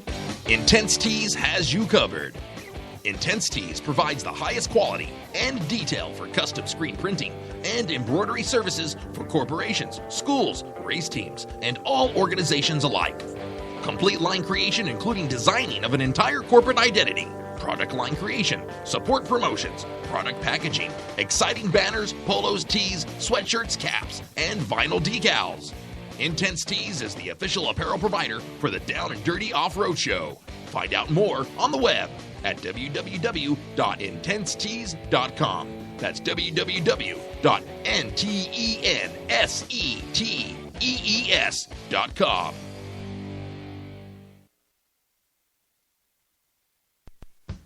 Did you know that Parker Motor Company is one of the best places to shop for new tires for your car or truck?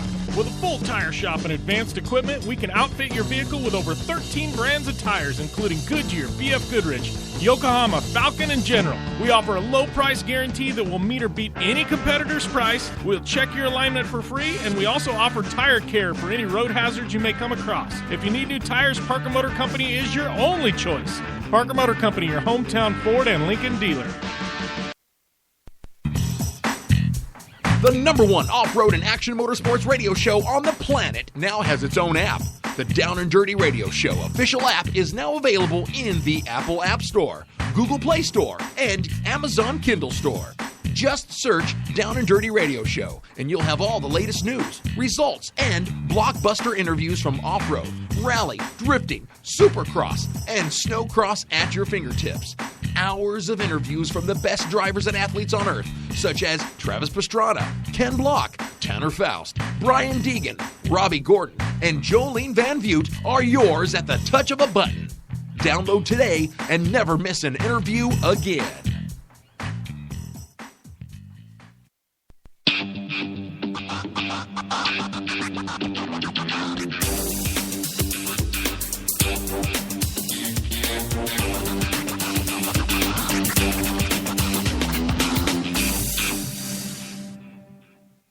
Welcome back to the Down and Dirty Radio Show, powered by Polaris Razor. I'm your host, Jim Beaver, and joining me on air right now is Miss Ami Houde. How's everything going, Amy? Hey, Jim, how's it going? Long time no see. Yeah, right. It's been, 48 hours maybe? Yeah, probably. Yeah. I got to tell you. Like so much longer. Yeah, right. I got to tell you, man, I am dragging today. Talk about a weekend that whooped my butt. How about you? I mean, you were you were there and on ground with me, man. It was a pretty crazy weekend, huh?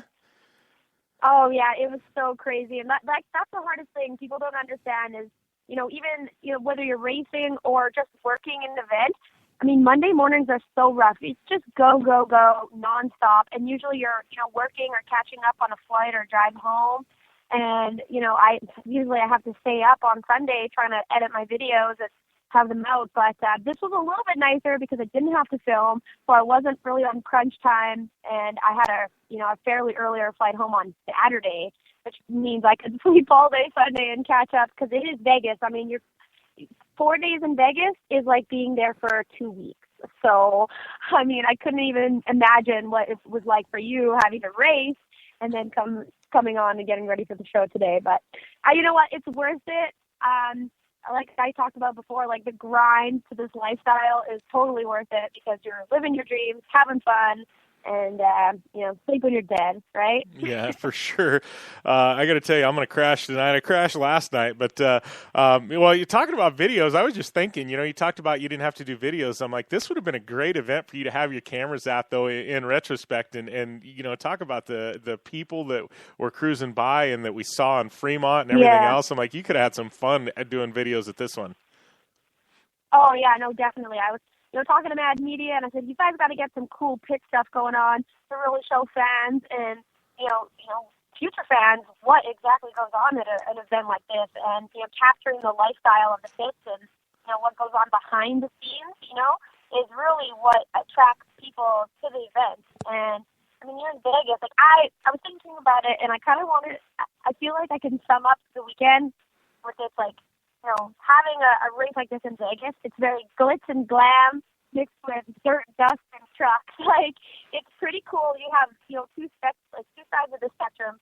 You have the Gold Nugget, downtown Fremont, with the Miss Mint, and, kind of these old legends. It's very, very, kind of glamorous. It is. And then, you get thrown out to the desert, and it's a crazy, still gnarly, dusty,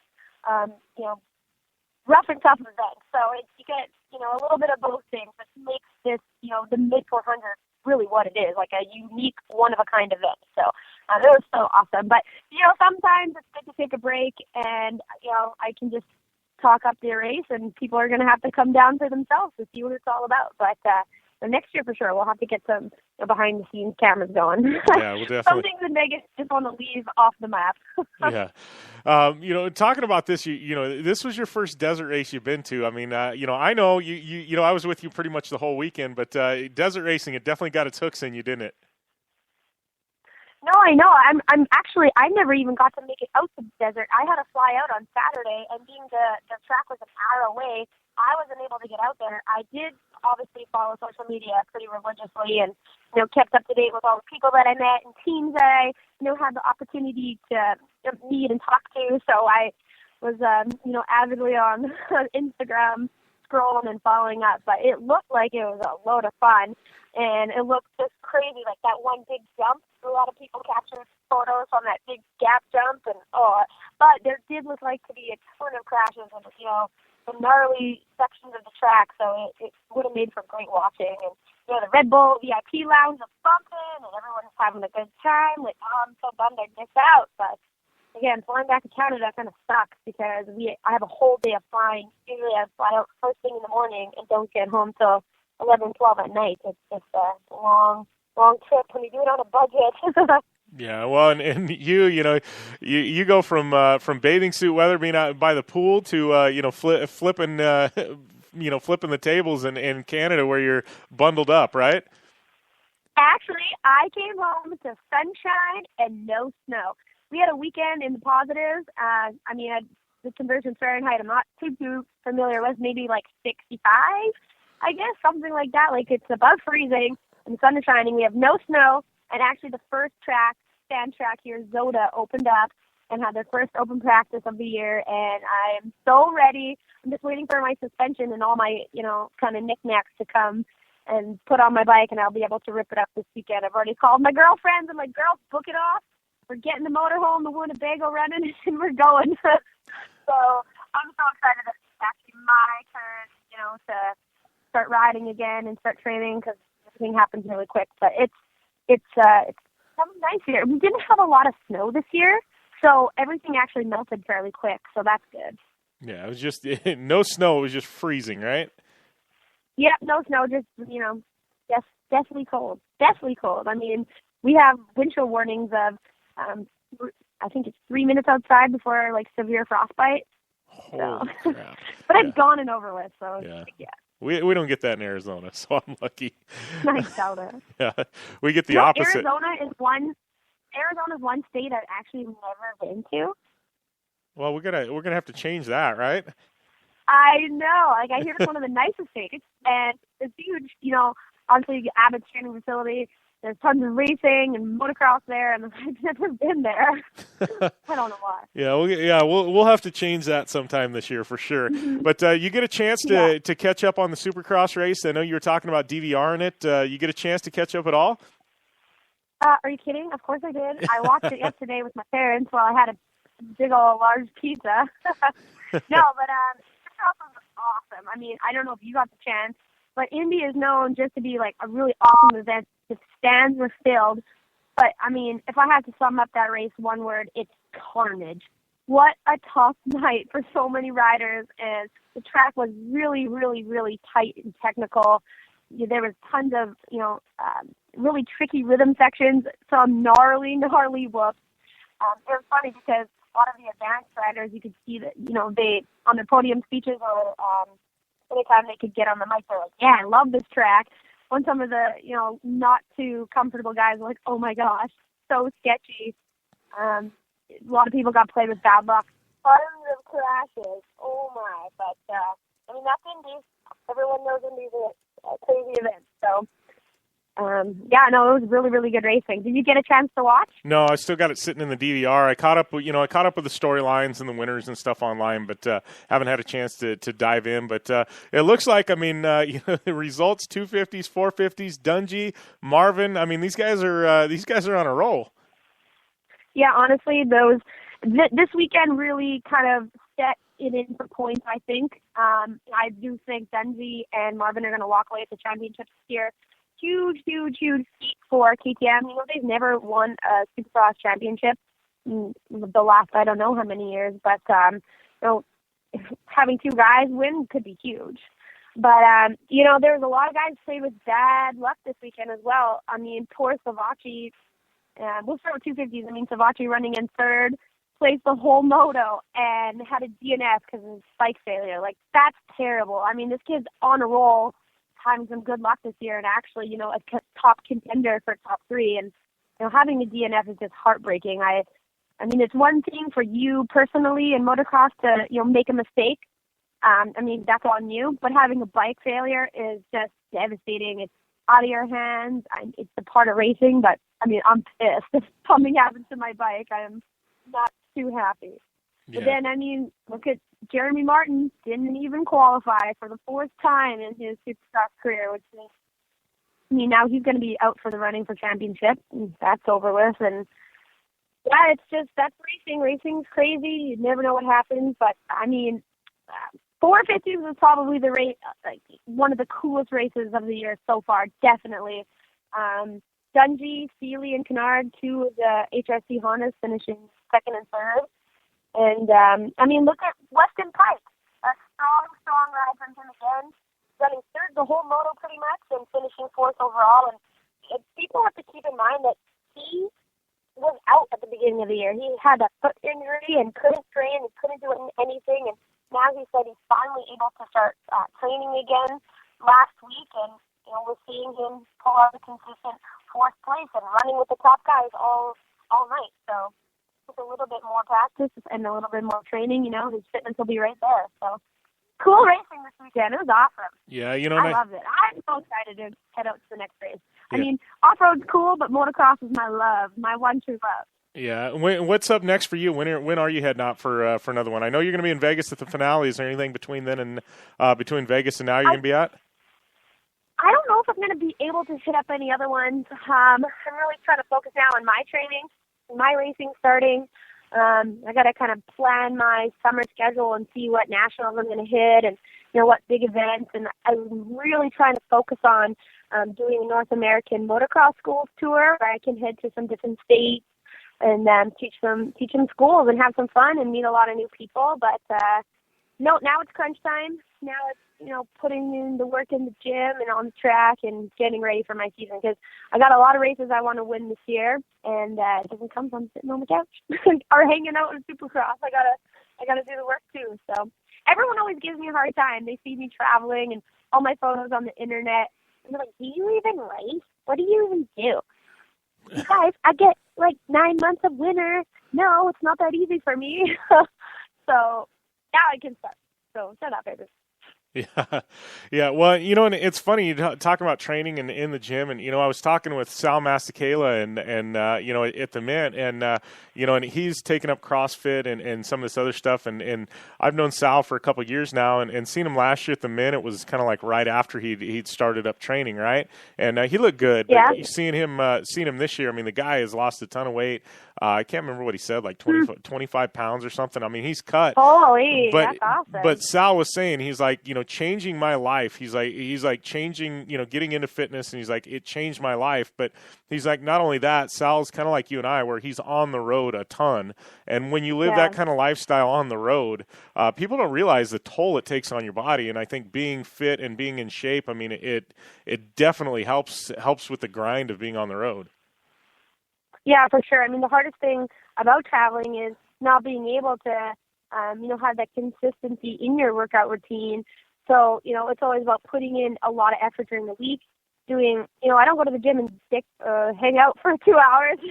I go and do, you know, 1 hour of hardcore HIIT workouts, training my butt off and like dying.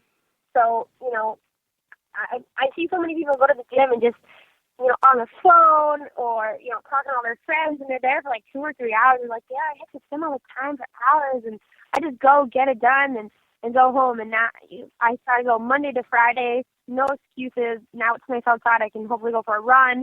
But you have to do that when you take like the full weekend off or you're racing. And you know how it is when you travel. Like, you live out of your suitcase.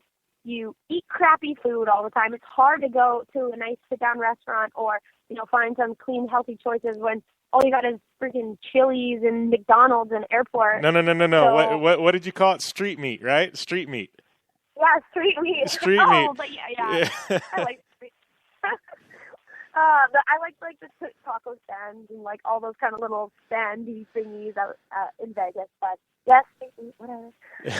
Don't hit on my game. But that's the thing. Also, I work out, you know, to be able to race and handle my bike, but I also work out to be able to live a balanced lifestyle. To, you know, I can go and have some fun on the weekend, have a drink, nice, you know, wobbly pop and some street meat, and not feel guilty about it, and, you know, not be on this grind where you have to eat crap, you know, really good all the time, and you can't, you know, have some fun. But it's all about balance. if you live that right wing the whole time, you're going to end up being miserable. So it's all about finding balance and, working hard to play hard. And that's what life's all about. And that's what racing is all about, too. It's about having fun and depending on what level you're on. But, it is really, really important to, find the time to go to the gym, to be healthy, to be able to, race at your best. But for me, it's all about confidence.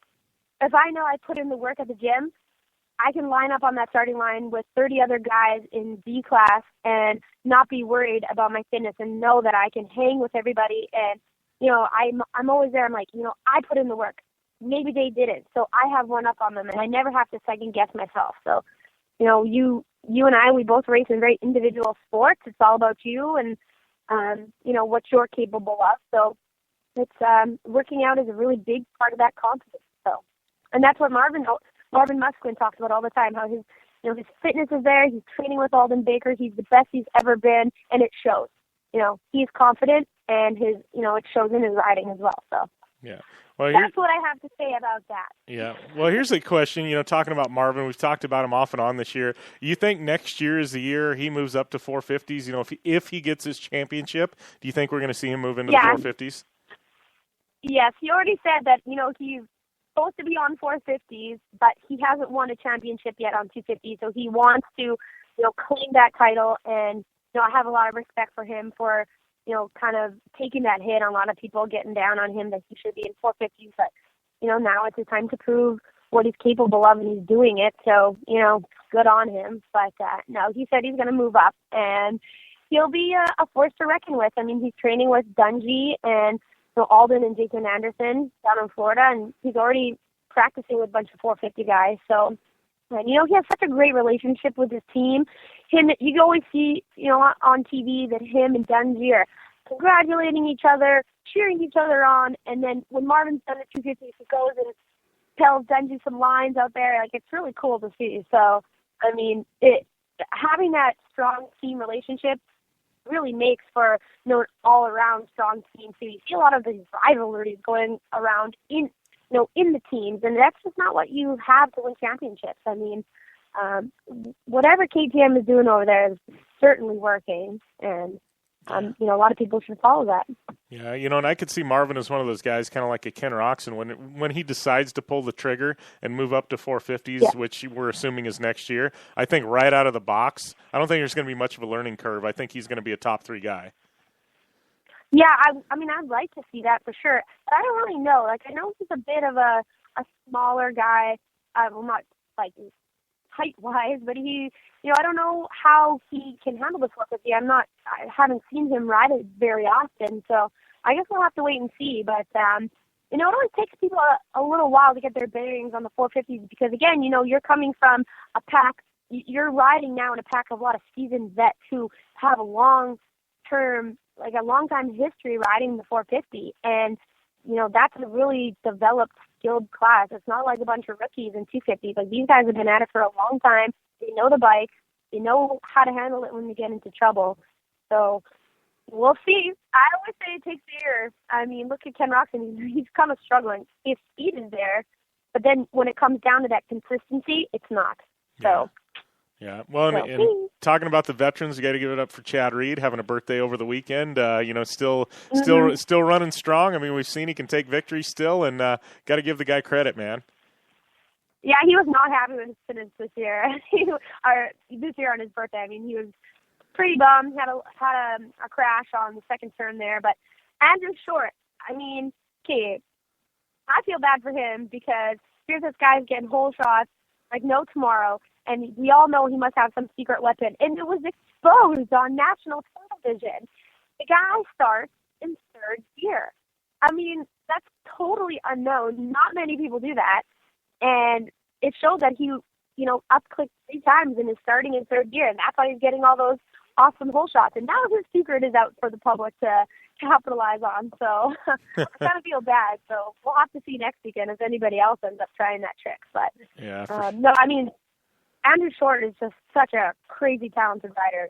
I totally enjoy watching him. Yeah, for sure. Definitely one of the great talents in Supercross right now.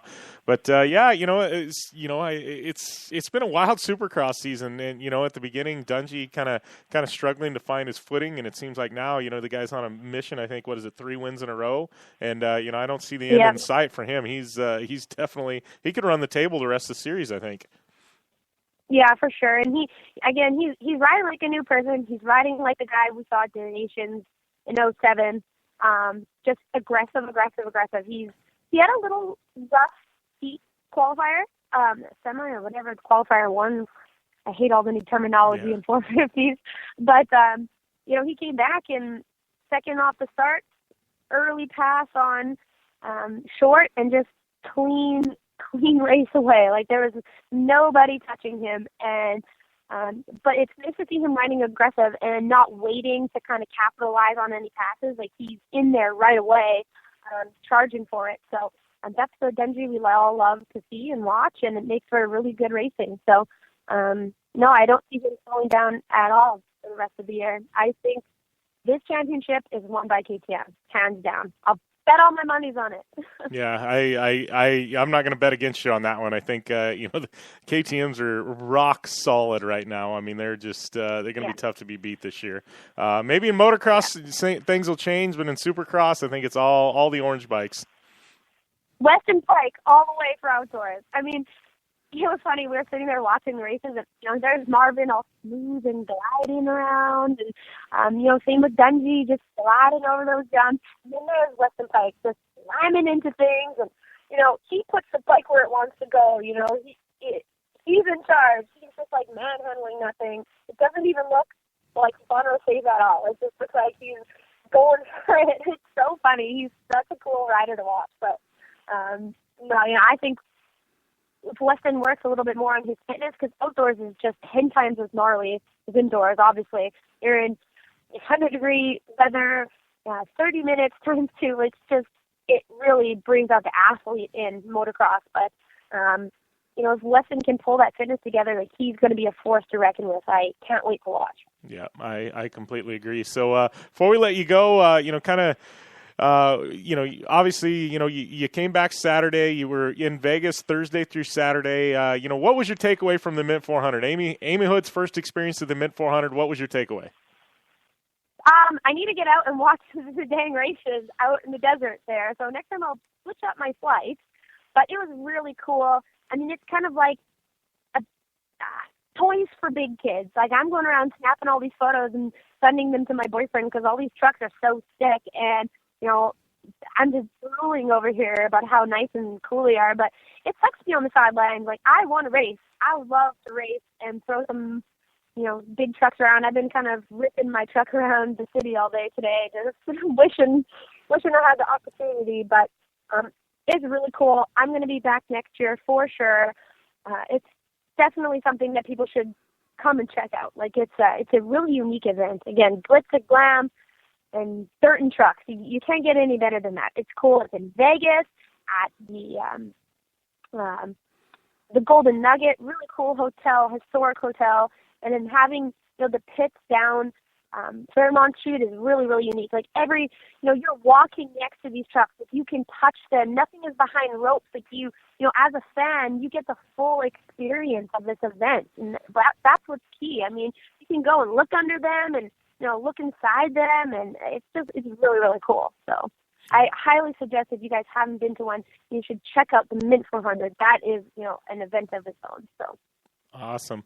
Well, I appreciate you taking the time to call in, just as always. And we'll catch up with you next week, and hopefully you have some fun out of the motocross track this weekend. Oh, yeah. I'll make sure I take you guys some good video and pictures, and we'll send you some. So stay tuned for that. Yeah, definitely. The first run of the first time on the bike this season on an actual motocross track, right? That's for sure. Well, I was down in California in January, February, so I had the chance to test ride a Suzuki, but now I get to ride my brand new 2015 Honda from Honda Canada, and I can't wait to break her in. Oh, so good. Christmas. Awesome. Yeah, definitely. First time on the track on a new bike, it's got to be a good feeling.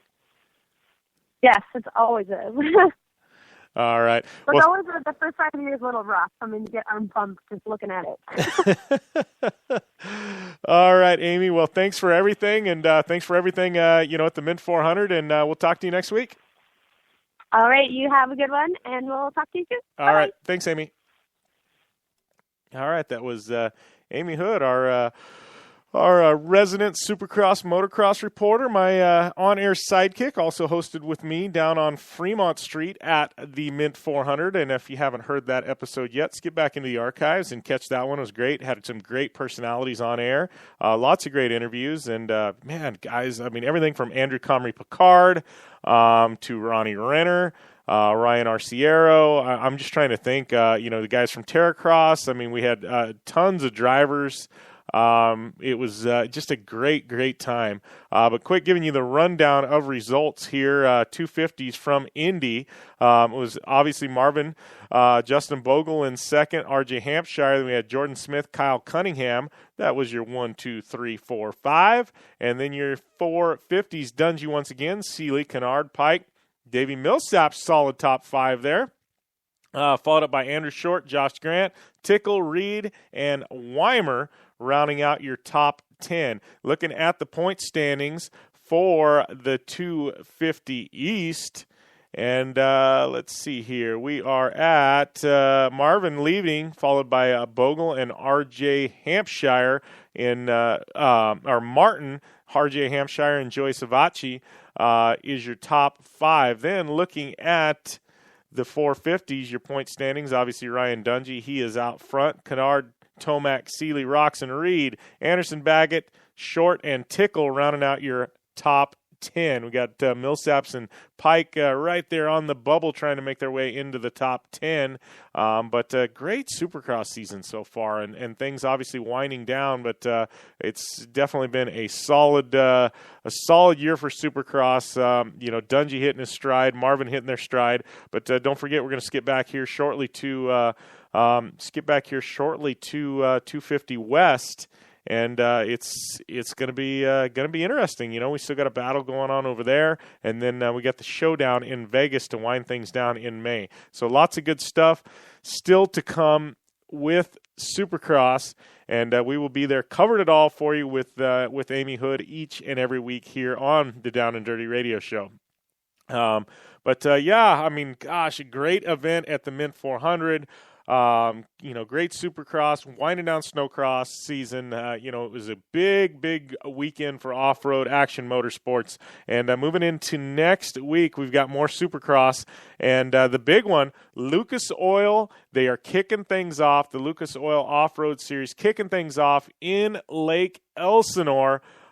We've been waiting all winter, all off-season for that, and it is going down this weekend. And don't forget, Tanner Faust, he is going to be in action, and I am proud to say that Tanner Faust is going to be one of our guests in one of our upcoming shows. So definitely look forward to having Tanner on air, but he's going to be competing there at Lucas Oil. All these off-season changes, Kyle Duke has got his new truck. He's debuting that. It's going to be wild. Who's going to step out to the early lead? Kyle, he's one. He likes to step out that early lead and check out on everyone else. Anybody going to have anything in the tank in Pro 4 to catch him? Don't forget, we got Deegan. He's going to be pulling double duty in Pro 2, Pro 4. Bryce, he's doing the same. Lots of racing, lots of storylines. Who's it going to be? Who's going to merge out of Lake Elsinore with the points lead? Who is going to be the man to beat this year, or female to beat? And it's going to be a solid weekend of racing. I'm definitely looking to see how all these storylines come together in the kickoff at Lake Elsinore for Lucas Oil this weekend. Also, in addition to that, we've got more Supercross. We've got Enduro Cross coming this weekend. The Formula Drift kickoff from Long Beach is coming. We've got Score, Baja Sur. We got Stadium Super Trucks. They're going to be in action in St. Petersburg, teaming up with IndyCar. So lots of racing action still on tap, and I want to make the announcement. Score, San Felipe 250, tomorrow, March 17th, 7 p.m. It is on CBS Sports. So you desert racing fans, tune into CBS Sports tomorrow night, March 17th, 7 p.m. to watch the Score San Felipe 250. So, yeah, it's been a great show. Really got to give a shout-out to Shannon Campbell for calling in. Congrats to him on the finish at the Mint 400. Ami Houde, my sidekick on air every Monday.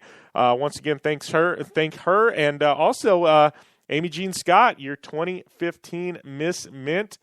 Go and give her a follow on Instagram. She said she's a working model, man. She needs to increase those likes. Give her a follow at Amy Jean Scott on Instagram, as well as Campbell, Shannon Campbell, and Ami Houde. But great weekend of racing. Been a great show today. Lots of fun. Got to give a big shout out to Polaris Razor, General Tire, Rigid Industries, Dirtfish Rally School, UPR.com, Blue Water Resort and Casino, Jmar Performance Brakes, KMC Wheels, Parker Motor Company, and MTX Audio, the official audio partner of the Down and Dirty Radio Show. It's been lots of fun today. It's been a great show, and I got to thank each and every one of you for tuning in each and every week. If you ever miss a show, don't worry. We are available. DownandDirtyShow.com, or you can download our app, available on Apple, iTunes, Google Play, and the Amazon Kindle store. Just search Down and Dirty Show, and it will pop right up. Also, lots of syndication agreements, including Performance Motorsports Network, our friends at Race Day Nation. So go and check those out. It's all available at downanddirtyshow.com. Lots of places to tune in, and you guys are the ones that make this show happen, and I appreciate you tuning in each and every week. And if you haven't done it yet, get our app, download that thing, and give me a follow at JimBeaver15 on Instagram and Twitter, Facebook.com/DownandDirtyRadioShow. Got anybody you want to see as guests? Hit me up. Let me know. We'll definitely try and get them on air. And, man, I'm going to sign off today. I'm going to go and get some rest. It's been a long, grueling weekend, and I'm going to get ready for that Lucas Oil kickoff this weekend and even more Supercross. Thanks for all of you for tuning in, and we will see you next week. As always, game on.